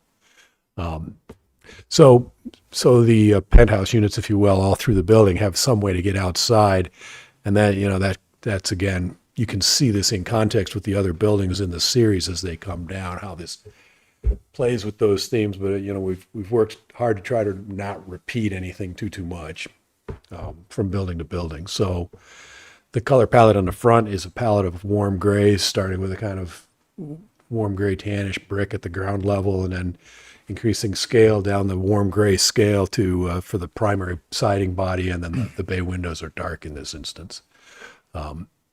At the very top, you're seeing just a small use of a plank, a Nichi-ha panel, to just step that fifth floor aside from the main body of and give this thing sort of a base body cap look.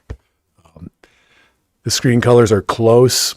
We always refine these by calling for a field panel, but I think both in terms of the sort of calming down of the composition, both front and back, and by dialing in on the colors away from the darker blacks and cool grays to warm this up and give it a little more street appeal.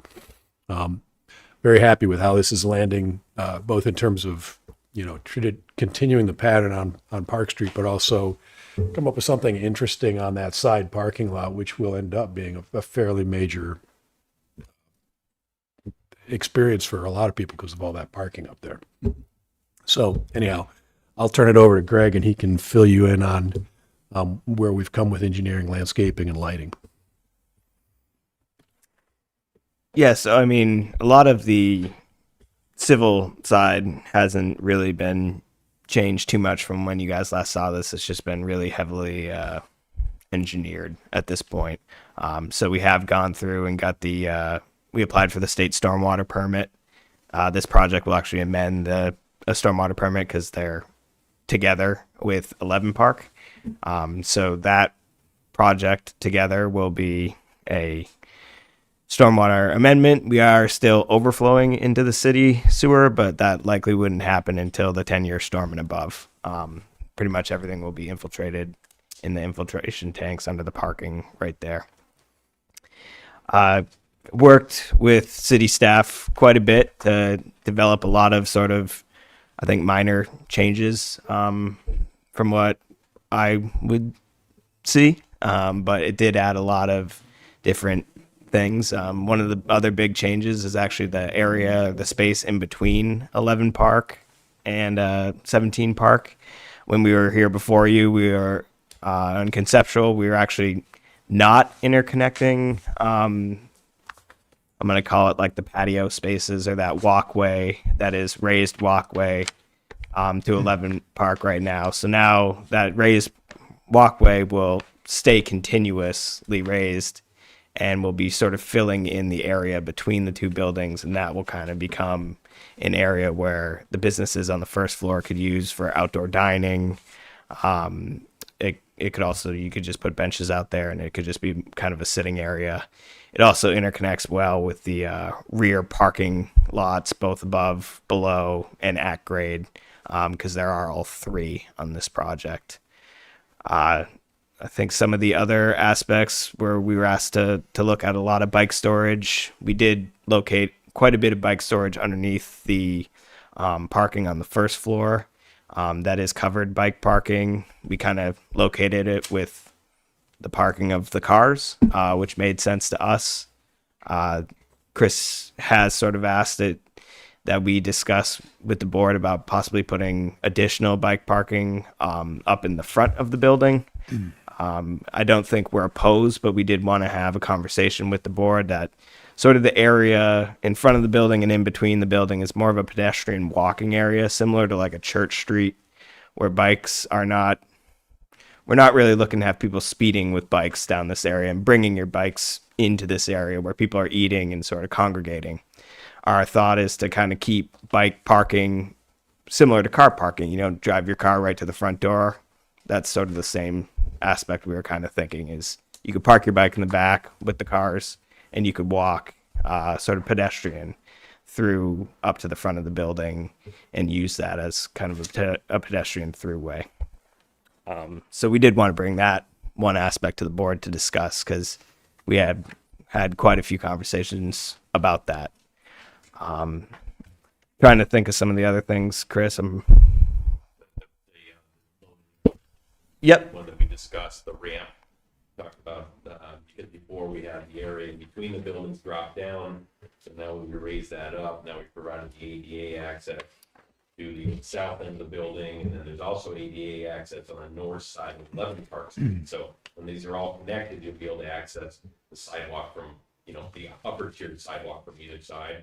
And then as you can see now, also we've reconfigured that sidewalk slightly in the south end, so now you do have actually a, what we would consider an adequate loading area for businesses as well.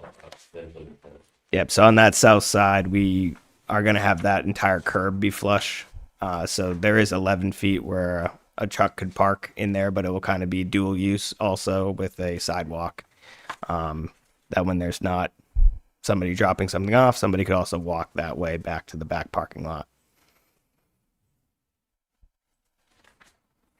Is there a rumble strip or some kind of a detectable warning there, or is that just pavement change turned into a It- curb? Right now, there'd just be right now there's just a flush curb in there. I mean, I think it's a great idea because there's no point in not allowing some kind of mixed use there. But you want to give everybody the sense that, hey, you don't actually belong here. You're kind of, this better be temporary and you better be careful because you're half on a sidewalk. Yeah. But we've seen that before. I think that works out pretty well. Yeah, you guys don't remember, but actually the original design the state Hinsdale did now, how many years ago? They did pretty much the same thing on the south side of the building they had proposed. That was about 6 years ago. And I know Chris had brought up in the last minute, and I don't know if he's discussed that with you about the curb out front and I haven't brought it up yet. No. yeah, okay. So, yeah, definitely. What is there a significance of the blue line there? Is that Sorry, that is the stormwater. That's the limit of the stormwater. Yep. So that is the entire area that we are capturing, treating to Vermont state stormwater standards, and then obviously the larger storms, the infiltration will get like the 50 and 100 years. You'll have a little bit of water going into the city sewer, but drastically less than what's out there because currently this, if you've ever been to the Domino's down the street, the parcel is nearly 100% paved currently. And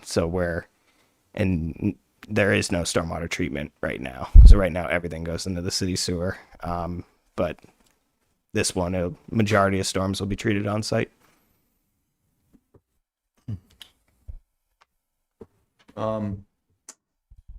Go through the other staff comments, or does the board want to jump in? The one that seemed to be a thing was the tree planting or the Calvert bells.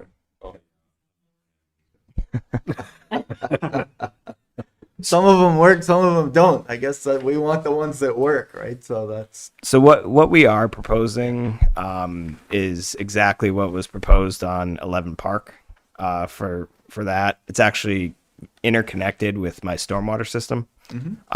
It's called a CU soil. It's a similar product to the Scylla cells. It just has more void spaces in it, but also has sort of the soil aspects that still have the root growth in those areas. So I would say they're pretty consistent. It's trying to do the same thing. It's to provide that tree with enough roots to grow and water. so. This is a prepared or conditioned planting material. It's we loosely call it soil, but it's actually It's an engineered soil engineered. for plants. Yeah, we're actually doing that somewhere else in a very similar setting to enhance a 100-year-old sycamore tree that is right next to construction. So in order to maintain it, it has to be pampered, and so that's part of the solution is to do a lot of soil engineering. And the one, an additional reason to use the same product as 11 Park is these systems will be combined. So all of a sudden, if you introduced a completely new product that hydraulically acts different, you're going to load that area a little bit more than the other areas. So it actually might reduce the amount of water that are around the other trees. To me, the real impact of all of this is to provide a stable and suitable environment for a tree to grow in an urban setting. And I'm not going to pretend I'm the expert on that. I just want the trees to be growing and not, suffocate and fail in however long. So, Yeah, I mean, I spent $100,000 on the building on the corner. Yeah. Silver Sills. Yeah. And some of those trees are gonna be on their third replacements. So I think the whole thing's a scam. It has to be. So, Well, unfortunately, the underlying soils here are very sandy. So I think the amended soil option is a good option. We're not trying to sidestep the issue. I think leaning into one particular branded solution is, it just makes it very hard to kind of negotiate a good deal for it. and I'll let the experts duke it out, but essentially the requirement is to provide street trees that stay alive. Yeah. That's it. That's what we Yeah. generally want, right? So, if you're replacing your trees 3 times in 5-8 years, you already know something's not working. So why keep doing it? That's right. You had to replace the ones on Park or just on? well, the parks are just, we'll see how they do this. I think they're gonna, there's a saying, it's like the first couple of years they creep and then they start to grow, it's a slow to get going and then they take off, right? So this will be the third summer on 11 Park, and as of last fall, none of them were dead. So we'll see how this goes. And what was the name of the soil product? It's called CU structural soil. So whereas poor Pearl across the street, pretty basic. I mean, 3 of them are doing great. I mean, they're big, and we replaced a couple down that way, and it appears that those have caught. But I think 2 of them over here are gonna have to replace this. And they have the silver grill, the one that are. Yeah. It's been a struggle. Yeah.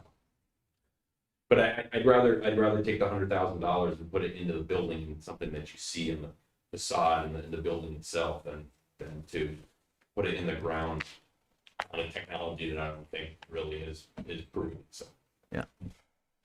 I'm swayed that way myself. Can we talk about the bike parking? That's my next one. yeah, I think we can. We got a lot inside. I think we're just looking. I mean, We for can me, provide if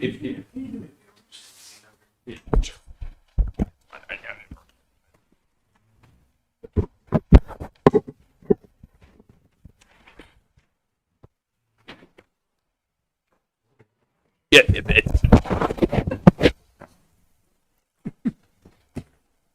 yeah, I don't think we're worried about the protected parking that's Yeah, designed we for the can residents. provide, if we're looking at the site plan again.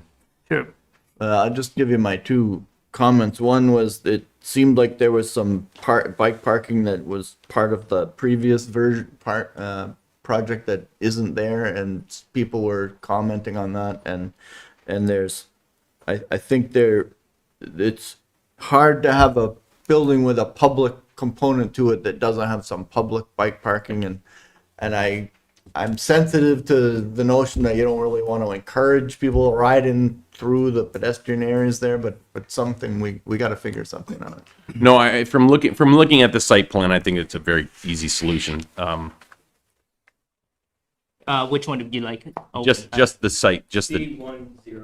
oh, here we go.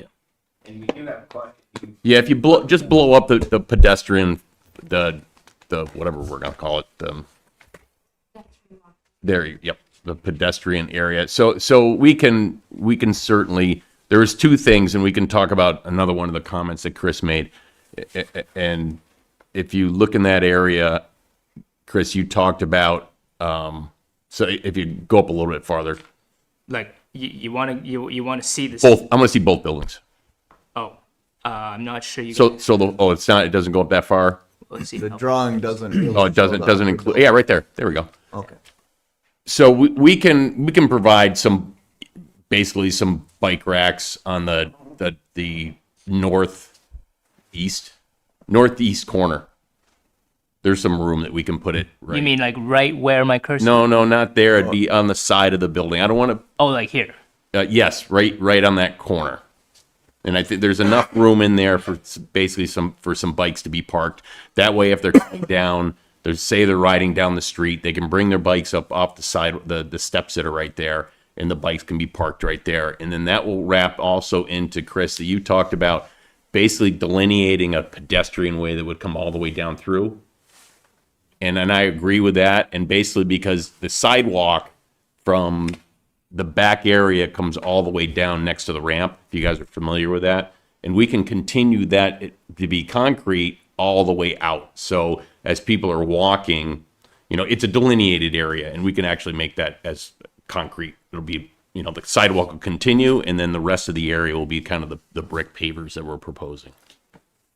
So I don't think that's very difficult at all for those two comments. And I think that by doing that, the bike racks that we can put right on that corner, I think are in a very visible and centrally located location.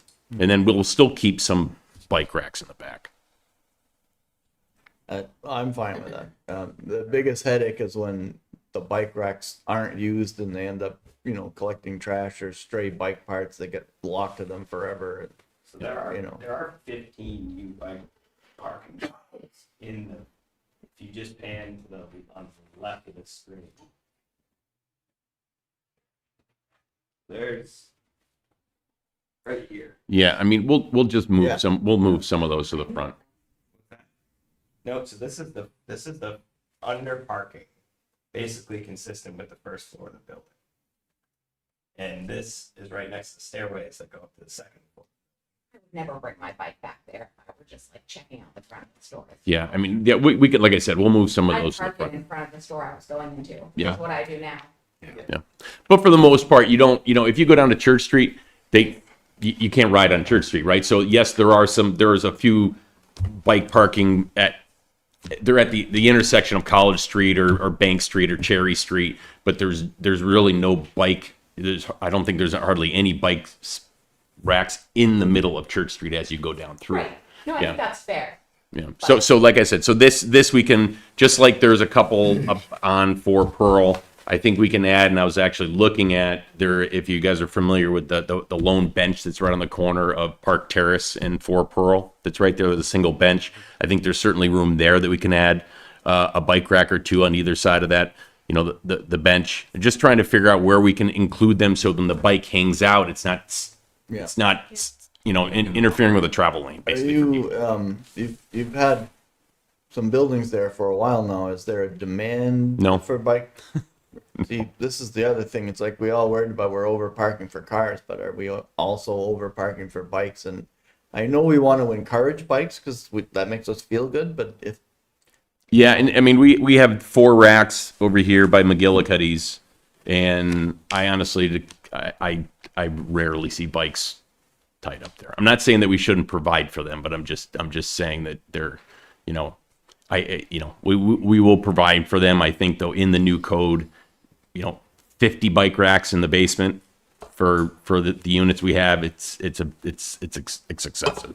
yeah, I if it's intended for the residents, then I don't know if it's excessive. I think, you know, it may be okay, but if they're not going to use them because they're not where they want them or they're not secure enough or whatever, then, you know, then it's excessive. So, all right. So there was another comment Chris made, and it was more about, you know, how does the sidewalk versus the terrace work? And I'm actually pretty excited about it. I think it works pretty well now, as long as the public feels comfortable going up there and using it with relationship to the stores and restaurants or what have you that are up there. I think that's a really cool and desirable amenity.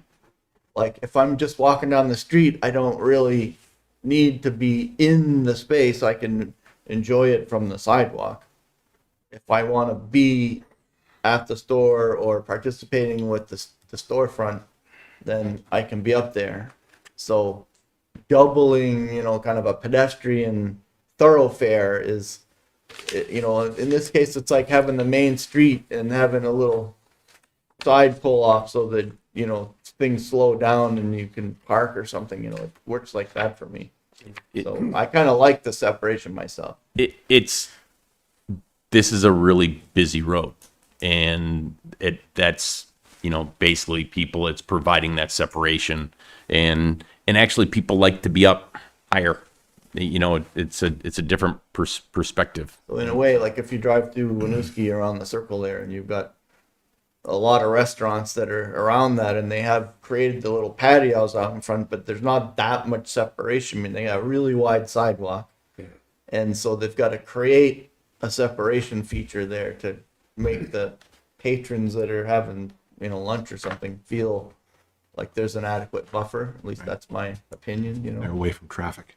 yeah. So I really like it. I mean, I've walked up and down that sidewalk a lot, and I feel fine. But you know, if I was actually trying to sit down on the bench, or if I, you know, so a coffee shop or whatever you're gonna put in there, I think, you know, I would feel a lot better about being separated. Well, Boxcar Bakery, they have to kick the people out every day. Yeah. So they're, I've seen a lot of people just hanging out on, you know, like on the wall or on the bench there. Recently, it's gotten a lot more attention, so that seems to be working. So anyway, I think it's a feature that's already in place, and it gets extended. I think the rhythm has been thought about carefully. I think there's a lot of opportunity for that. You know, that sort of not really an alley, but the wider pedestrian gap between the two buildings is going to be really special for the people that are in that area. We don't have anything else like it around here. I mean, no, we're excited. I'm very excited about that. That's part of the whole project. So this is what we're it's the only comment I had, and it was from the colored rendering going the other way. I think, you know, you've done a nice job of taming the 5th floor there, because it was maybe that overhang was a little aggressive before. You know, it really sort of seems to be more modest and tasteful, and yet definitely a wow factor. But what I liked about on the other side of the lighter wood paneling, which you mentioned might be a rice product. Though, I mean, it's funny that you're going to get a wood grain on a piece of rice, but you know, a lot of rice. But you know, the husks are actually pretty interesting materials, and they're doing a lot with them now. So I'm thinking that there's a lot of fun happening back there with those lighter panels, and it makes me wonder if that front corner is too somber. You know, like it's just a question. Like maybe there's a place where you take a little piece of that and you know, slide it in somewhere, and you know. But I don't dislike it. I'm just pretty excited about that stuff in the back there. It looks a little more. They read like two different buildings, but that's very much on purpose. You know, we're trying to create a district here, and it's starting to come to critical mass. I'm very happy about that. So yeah. And you've got some real balconies that are hanging off right on the corner there. That's Yep. The 2-bedroom units on each end of the building get those facing the street. And what I'm guessing that's going to happen up on top there, because I know I see this in Burlington and other places, is that the people that are fortunate enough to have those units end up bringing green outside. You know, so they put plants, and you end up getting some really nice. You know, from the street, you can look up there and see that, and it's nothing you did, because you just give them an opportunity, and people use it, and it's really, really nice. So, And then on the back wing, those are actually full size decks on the 5th floor. but you don't need a lot. I mean, I see, you know, you get into the city somewhere, it doesn't matter where you are, and on those upper levels, the people are out there watering their plants, and they just love taking care of it. It's just it's not really a greenhouse, but you know, like Vermont, it might be a little trickier than Washington or something, but it really works well. It's a great feature, and you get other people sort of making nice green spaces for you on the building. I noticed on the 5th floor that you get a rooftop terrace. What's that about? At the very end of that wing, The back corner, so there will be an outside Who area. is that for? No, that's for the building. For the bill? Yeah. Oh, nice. Exciting. Who is that for? Who is that? I'm just kidding. Just me. I think it's I'm going to gonna- be an interesting place to, it's going to be an interesting place for perspective. Can't wait. Back there, all the way to the back. Facing southwest too, so that's gonna be really nice in the afternoon. So anyone can go up there who's living in the building. Yes. Yeah. Yeah, so we're gonna see what we can actually, Yeah. by code, what we can like Nice. put up there, but it'll be functional outdoor space. To some extent. Exciting. I noticed that. The 4 EV chargers are those level 2s. Yeah, whatever, Yeah. yeah. There's not much. Well, yeah, I assume they're not level 3s, but I've seen some people propose level Although I've yet to have a tenant in any of my apartment buildings ask me where the EV chargers are. You just haven't seen me sneaking around plugging into your outlets. Coming. Hasn't arrived. Well, the new code is, the new electrical code, they're coming in July. It's crazy. I was just told about it. It's borderline insane. Yeah, there's a number of efforts to modify that, but it's I mean, talk about, I mean, you basically have to, even if you don't put them in, it has to be ready. It's like almost the whole you have to almost have enough electric cars for the whole building.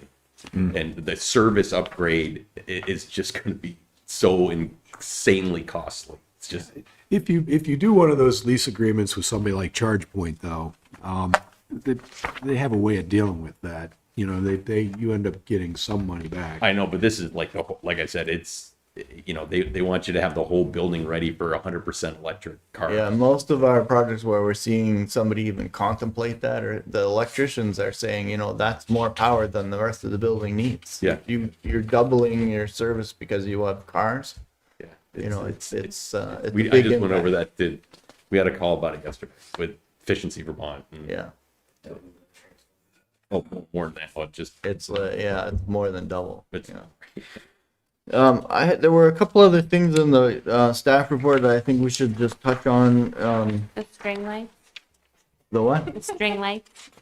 That, including the string lights. I was back on page 4, and there it really starts on page 2, but it's talking about design standards for the village center, including 2 or more of the following or similar amenities with approval from the DRB, and then I started counting them, and I wasn't sure I got to 2, but pedestrian access directly from the building to the public sidewalk, I thought was, you know, including the terrace and the others was, I think that counts as 1.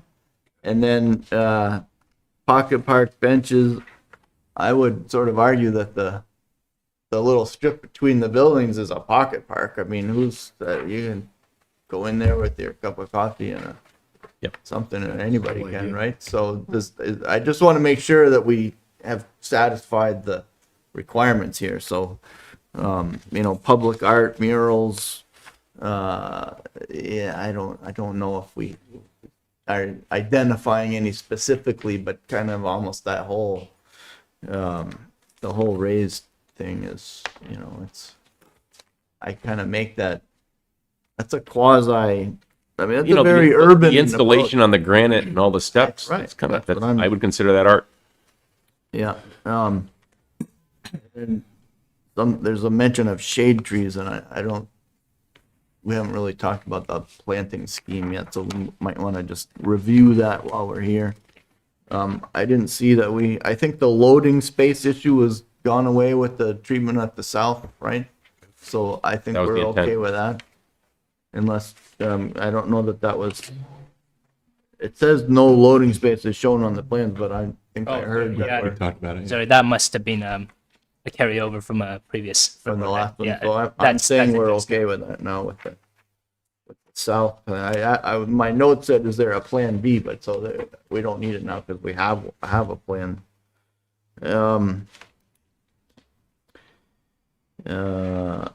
Off-street parking requirements, the DRB should determine if planned parking is acceptable. In other words, that whole thing sounds like the code requirements are iffy, so we can decide if it's okay or not. more or less of it. This is where the village center zoning districts says it has no minimum parking requirements, but it says the Should be DRB appropriate. can it should be appropriate, and the DRB can like have Yeah, so requirements. I'll just, the history of the development from 4 down to whatever the next one is, 11, and, Yeah. right, so we all knew that 4 was underparked, you know, they didn't have enough parking, but you address that with the next building, and now you've got a lot of parking, and this continues that, so you can tell us whether you think you've got enough parking there now, and based on your own experience. Yeah. No, I mean, we do. I mean, Yeah. because like I said, we are going to continue we are putting a deck behind this building as well. So that's adding, 19 spaces there. And so, no, I think the flow of how mixed use parking works is certainly working, it's working much, much better in regards to what we did between, with the addition of 11 Park and the additional parking that we put in. Yeah, and I'll just, my own experiences when I've been back there, that it looks like there's always parking available, and I think there's still a little bit of a crunch around 4 in the back of 4 Pearl, but when you realize that other parking is there, I think a lot of people, once they figure out it's there, it's we're no problem. So. And I think what you're going to, as the whole 5 Corners area is redeveloped, you're going to, and one of the things that I do like about the addition of this building is there's now connectivity all the way down to the public parking that is down by the school.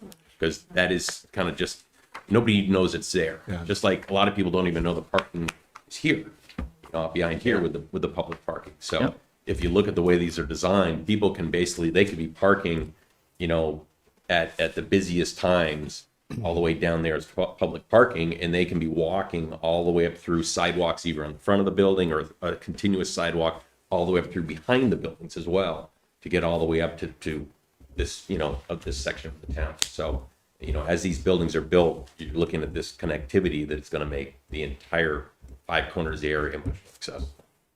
Because there's multiple ways in and multiple ways out, and it circles, and now you don't have to get stuck somewhere. I think that's good.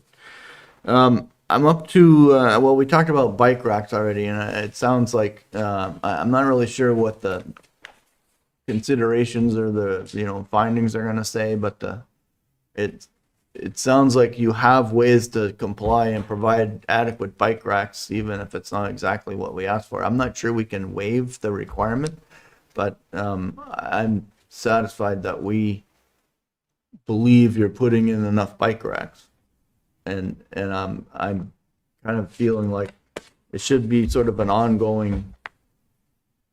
I don't like to say this, but it's an ongoing negotiation with bike usage and the city keeping an eye on what they think the requirements are, because we can make you show them.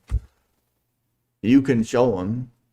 I can't make anybody use them, and I can't decide whether you have. I mean, as far as I can tell, you've already got too many, so I don't know what to do with that. I think we just have to say you need to show them. The multiple entrances need bike racks. I need them in the front. So I maybe. want them in the front So for you're my talking. biking family. You want more, one or smaller groups. You don't want to see 20 all in one place. Well, I think if it's for the idea, there's a difference. I mean, we're talking, like I okay, said, where you're saying, like that Yeah. satisfies what I had been saying. Yeah. I think in there. I think, But yeah. just the Yeah. because I wouldn't think to put my bike in where the apartment cars are, people are yeah. parking, because I'd be like, I'm not allowed to do that. They'll take my bike. I wouldn't disagree. So Just part of that. I like I'm satisfied. Parking your with bike is having it relatively safe and in a Or a cheap conspicuous location. Yeah. or just That's like, what I have. you need to ride to the bakery, put your bike, go out, get a cookie, come You back, see and me your do bike this? is right there. You don't want to walk. Yeah. Walk far. So I'm up to this notion of string lights and lighting now. Maggie, you seem like you're ready to. I'm not the one that has this one. You've got me covered with Oh. bikes. Oh, I was Kristen. interested. I mean, I love string lights, but I feel like that shouldn't really. Well, I love them. I also think of easily vandalized or something can happen to them, and then I don't know if that should be the only source of lighting in that area. Oh, it's definitely not. I think the Yeah, you're gonna get a lot of just both light from the street. Yeah. You got street lights in front, you have the windows, and you have, I mean, there's a lot of, I don't want to call it light pollution, but there's Yeah. just gonna be a lot of just light from all the other uses around the area. And these string lights, More like an accent. yeah. Mike's not here tonight, but we're talking, I mean, they're so. Yeah, the luminance is kind of negligible. I think the idea was that that's not a necessary part of our lighting scheme, but if we end up putting dining out there, we know they're going to want it. So we might as well come to you now and say, if we end up with outdoor dining there, we'd like to have it. And it's true that it's not shielded or downcasted, but it's also contained in a sort of 4-story tall canyon of buildings on both sides and a parking garage behind. So the only place the light's leaking out to is to the street. It's not something we need to have on all the time, but I think when we want it, we'd like to have it. And I Well, think they're festive and they're inviting and welcoming, and it's all the stuff you want from a space like that. yeah, It makes you feel enveloped by just the right amount of nighttime stuff, right? And they're, Yeah. I'd say they're a lot more personable than kind of the normal, lighting that you get, unless you spend a lot of money on real decorative fixtures or something. But yeah, I guess what I was trying to say is I don't mind them, but I don't know if that sort of satisfies the strict definition of what the code requires, which I'm sure is some number of foot candles, relatively uniformly. So the current land development code requires all lights to be dark sky compliant and directed downwards and shielded. But I would note that I am working with the Planning Commission at the moment to make the next round of revisions to the land development code, which they're considering allowing string lights during open business hours. I think the important thing to note there is that also means that when it's closed outside of business hours, they must be off, and then you still need to be able to see. The important thing is that it's there is sufficient lighting once the string lights are turned off. So like, what does that space look like at midnight? Is it gonna be? 4 lights there, the JSFs that are building mounted underneath. those are recessed pucks underneath the bay windows. Oh yeah. So those will be capped from above, and they'll shine light down along that storefront, so we don't, nobody's tempted to go back in there and cause trouble. Those will be on. Yeah. And do you have those on the other building too already? So do you have both sides of the thing done? Okay. And then there's the light pole that's on the street. So Yeah. that will also cast lighting into that Oh, area. look, I don't know if the values that I'm reading on the ground there are including the string lights, but you're in the 3s and the 2s. I mean, that's pretty bright for a nighttime. That's more than you need to walk around. Those JSFs can be dialed down too. I was just thinking like at midnight, kids going through at whenever everything's closed, is there gonna be like Seems like with the downcast. Yeah. there will be. for safety? I think they want light. Yeah, oh yeah, no, I mean for safety purposes. Be safe. And they'll be lighting that connects right into the underground garage too. Now will be lit. Oh yeah. How does it work now with your other garages that seem to work fine? Everybody's Don't have any, no issues. Yeah, there was one request that they thought the stairwell was, the stairs going up to the top was dark, because we actually put it's a glass top on that stairwell to get the upper part of the deck, and we did that just for the purpose of letting more regular ambient light in, but we still had some requests that at night they still felt that that stairwell was dark. So we actually just added a light within the stair itself. So that was, more adequate than that. All right.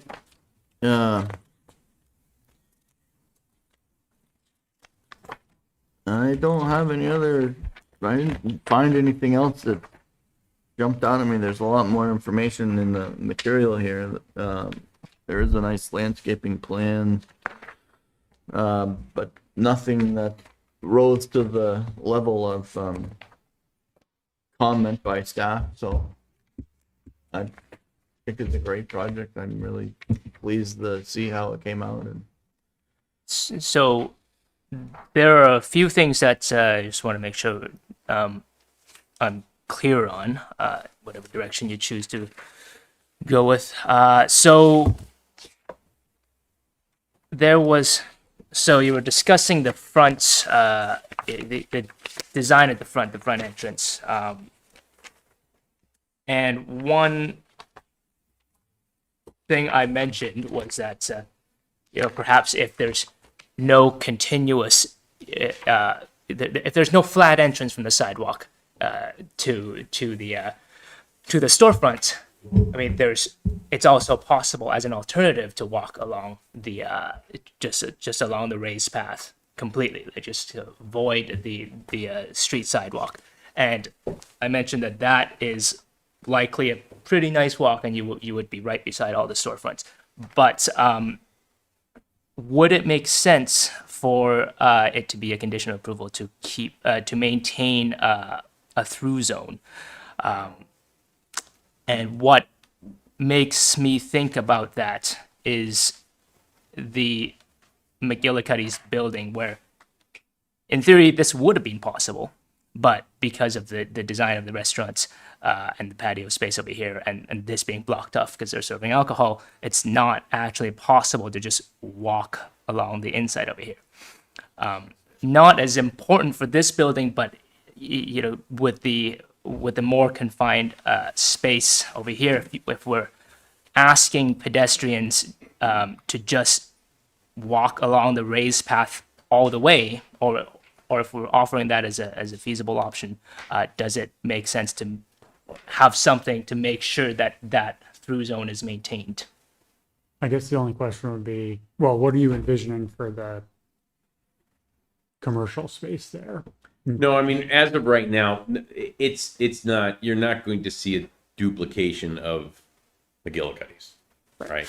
Even though I think what McGillicuddy's did out here is extremely important to Five Corners, right? So I think the benefits of what McGillicuddy's did far outweigh the ability to continually walk around the building itself. But but I also think that it lended itself over here because it was such a large area, whereas you don't have that here. So if you look at Boxcar as an example, as soon as it started getting nice, they put out a couple little tables, but they keep them out of the way because they know that that's a common, that's how people basically walk all the way down through. So, to put in that condition for this building, you can put the condition and it's not going to really affect anything either way, because it's just common sense that they're not going to block that area, because it's pretty limited as far as being able to access all the storefronts.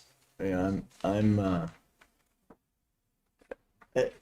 frankly, the whole blocking off thing is more of a function of the alcohol regulation than anything else, and I kind of find that obnoxious, but that's the way it is. Yeah. So I guess I would be, I would also like to know that we don't actually cut that access off. I don't know if it needs to be a through way or a 4 foot wide or anything, but Well, it already somehow- is ADA anyway, so now you have to be able to get up on that and get through and down, and again, I'm fine if it's a little wiggly because you're supposedly slowing down and interacting, and it doesn't have to be a straight shot, but I think it's important that it doesn't get blocked. Yeah, I almost think that it would be a bigger problem if there was more space, right? Because then it would give the perception that I can, as a business, I can do more things out there and I may block more of it. Whereas right now, I think you know, and I only say this because if you look at what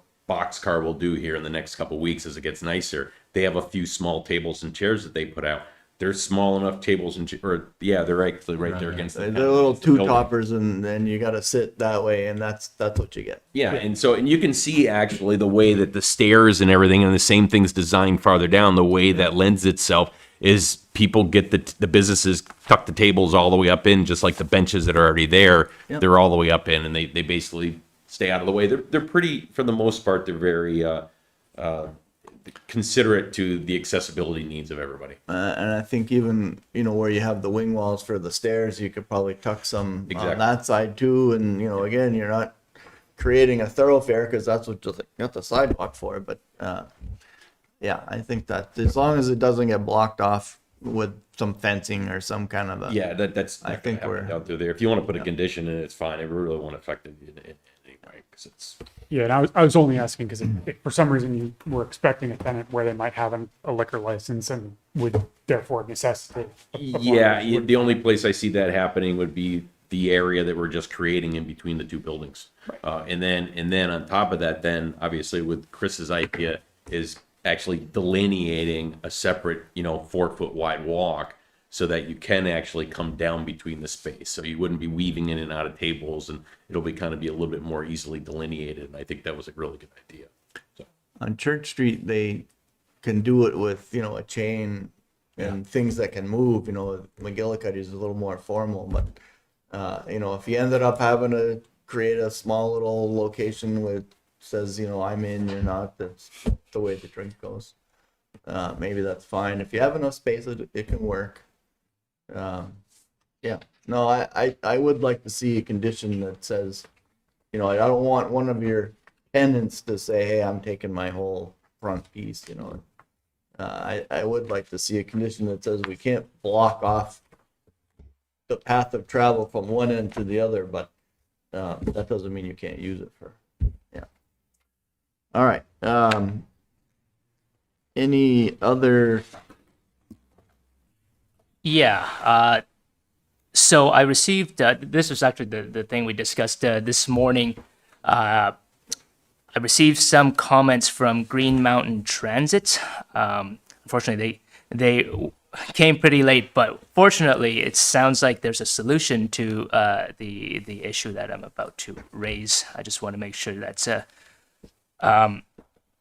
the board hears about this. So the way, let me just make sure I get to the right thing over here. One more. Yeah, okay, here we go. So I'm gonna zoom in right here. Yeah. So if you look really closely here, there's you can see where the curb used to go, currently is, and this is where the version that I have up is proposing to have the curb. And there's a bus stop that exists that is right here. As it's drawn in this drawing, if a bus is to lower, there's not enough space for the bus to lower its wheelchair ramp and for a wheelchair user to get around and board. There needs to be, it was an 8-foot clear width between the curb and any obstacle behind. So this is actually a problem with the city's lack of urban design standards and about related to this, but we're lucky there's an easy way around, and that's just to replicate the existing curb to bump it out a little bit. I think it makes sense anyway because the road curves a little bit. It tapers to the east, as you can see over here. Yeah, towards the tracks, or away from the gates on the tracks. So once you bump that out a little bit, there would be enough space, and the applicant has indicated that is feasible. Yeah, we're just gonna put the curb back where it is. Yeah. Whereas before we moved it in as more of a straight shot, but now if we just put it back where it is, because if you go and look tomorrow, you'll see it tapers. Yeah. I like So- parallel lines. Out there, so it actually you can see it purposely tapers out, so you didn't actually the car didn't go straight and then like run into the tracks because the road Yeah. shifts for the track. And that's crossing. redesign of that was it's been in place for what, 10 years now, and I think people still kind of haven't quite figured it out yet. So, yeah, so if we just put the curb back to where it is right now, then, yeah, you'll get more than 8 feet. Yep. All right. Even updated the plan. Yeah, Yeah, this I is- did see that. Okay. Easily feasible. Yep.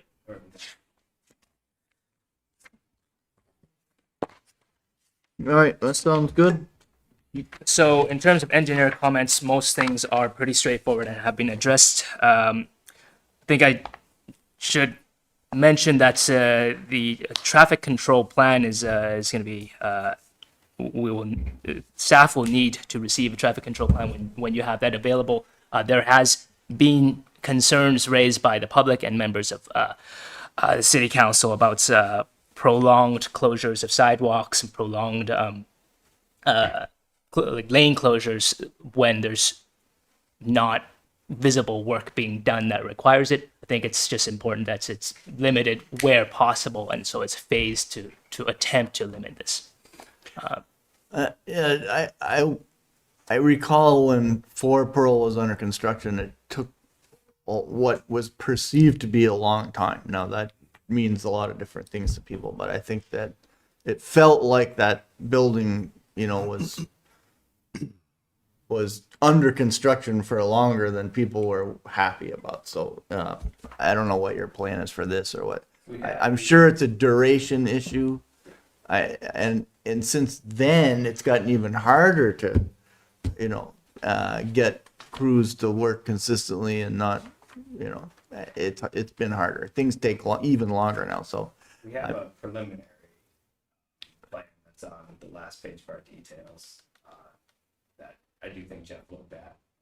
We're more than happy to continue conversations with the city, with DPW to refine that further. But yeah. I did have a note on there to open the kind of the front sidewalk as soon as possible. But we also need to realize safety is an issue during construction. Having people walk next to a building that's going to be 5 stories. Yeah. The most recent example I think that we had, well, one was Maple, the one building that went up on Maple there. Was it 4 Maple? Right by the railroad tracks has the bagel place in it and stuff. So that was, I don't think that was too bad, although it's disruptive because it's, you know, a busy place. But it was really the buildings that went up right in the street in Winooski. Right, so they had kind of things going on both sides of the street, and they actually took a whole lane out of the road for a long time to build those, and it seems to be back to normal. Everything's fine, but it's just there's a lot of traffic there, and it's going to be noticeable when things get blocked off. So work it out with the city engineer, but the goal is to minimize the disruption. Yep. And have safety. Right. And yeah, I brought this up originally because I think it's just important to consider actual human behavior. Sometimes if there's no viable alternative, in this case, I think there's a pretty reasonable alternative. But if people perceive that there's no viable alternative, or if they just look on the street and take it and decide to take a risk, like people would just be on the street if you don't provide an alternative that they find acceptable. So you're talking about like a pedestrian Yes. walkway, like Well, in that was not proposed, and the city engineer did not think that that was warranted in this case. But that is something that is provided in some urban areas where a car lane space for cars would be converted into a temporary sidewalk when, you know, during the duration that the sidewalk is blocked. It's a little bit complicated sometimes when you're building so close to the street because that may require overhead protection, and that I don't think that was proposed for this project, and the city engineer did not think that that was warranted in this case. Although if it was provided, I'm sure the pedestrians would welcome it. I was thinking maybe you could take them around behind and give them a little tour down through the. Well, that's precisely what the applicant has proposed as a detour. Yeah.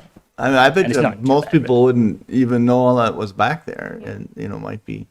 It's a little out of the way, but it's not unheard of, But you may want some of the back of that, depending on how your construction sequencing and staging goes. You may be trying to use that area too. So maybe the point is you can't use them both at the same time. You have to allow traffic one way or the other for pedestrians. So. All right, those are all good points. There's a lot of stuff that happens during construction, and it's awkward for everybody. So I'm sure. How does that work in the city ordinance? Are they required to sort of get a plan approved by the city and the city engineer for how they're going to do that? Well, you're just so the applicant would just be required to submit a traffic control plan, an updated traffic control plan, and a construction phasing plan when it's available, and that would be reviewed by the city engineer. All right. So we don't really have any purview over that. We're just agreeing that it's going to be tricky. Yeah. Okay. Any comments from the audience? No, nothing. Didn't want to have him sit there all night and not get a chance. He's on the clock. Board members, anything else? Chris, anything? I don't have anything else. Applicants, you all set? I just want to thank you for the patience to get us to this point. I'm very proud of how this whole thing is knit together over time. And a lot of that has been the kind of relationship we've been able to have with you guys to pull that off. Because it's been transformative for the village center. And we appreciate your time and hope you give us your full support. Wait until we come back and start talking about across the street. Yes, it's so exciting. Plans for the things going on over there have even more options for creating unique and more urban spaces than we've ever seen before. So we were all very impressed with the conceptual and master planning for that area. Can't wait. So, all right, I'm going to go ahead and close the public hearing. I need a motion from them. Motion to close public hearing. Any discussion? All in favor, say aye. Aye. Aye. Opposed? All right. Let's close. We're now deliberating, and I think this went really well. I think we're ready to say okay, and I think we have identified the only couple of things that might be added to the proposed conditions. Is that a fair statement? Yeah. All right. Anybody want to kind of wait for Chris? Oh, there he's back. So the only extra items that I have on my list include not being able to block off the raised pathway, like completely. So you still need to be able to traverse that whole raised path. That we understand that a revision to the sidewalk at the south corner to accommodate the Green Mountain Transit drop-off bus station. Is there still a bus station there, by the way? Will there still be a bus stop? Yes, there would be. I mean, it would have to be temporarily moved during construction, obviously, but the Green Mountain Transit, if there's a workable space, they would like to have it there. It's not a shelter though, right? There's just a sign? It's just a sign. Actually, the city has put a bench there. The bench would have to go, but the applicant does propose plenty of benches just up on the raised path. If this curb gets moved to where we're talking about moving it, you maybe still be able to keep the bench there if you want to keep a bench there. It's up to. Feels like there might be a little more room, right? So as long as the bench doesn't interfere with the drop-off process, I guess they're okay. All right, so with that's being worked out with GMT, and I'm guessing wherever the actual bus stop ends up will be, we'll find the best place, right? I'm even wondering if it's probably can't go across the Park Street entrance because then you're too close to the tracks or something? You'd be right on, basically right on the tracks. Yeah. All right, well, that's good. So, and then I don't know that I need a note about a traffic control plan because that's already That's part of the covered. requirements. But there's a note about bike racks being placed as discussed. I think if the board agrees, we did seem to come to an agreement that there is an area that would work. So put that on the plans. All right. Wow. Oh, when they said they have to use silver cells. Well, That was true. That was a, Sorry. so, well, let me just get this straight though. It's getting late.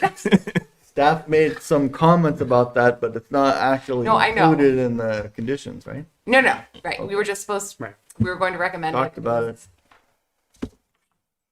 Good. Sorry. All right, a motion to, take a motion to approve the, final Motion to plans approve the final- with the amended proposed conditions? With the amended proposed condition. Seconded. Any further discussion? All in favor? Aye. Any opposed? Same motion carries. Thank you very much, gentlemen. Thank you. Great project.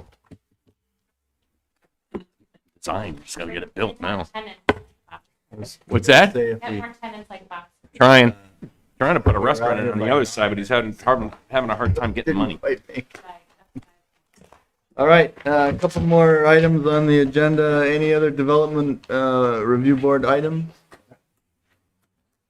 Updates on anything? No. All right, take motion to adjourn. Motion to adjourn. Seconded. All in favor? Aye. Aye.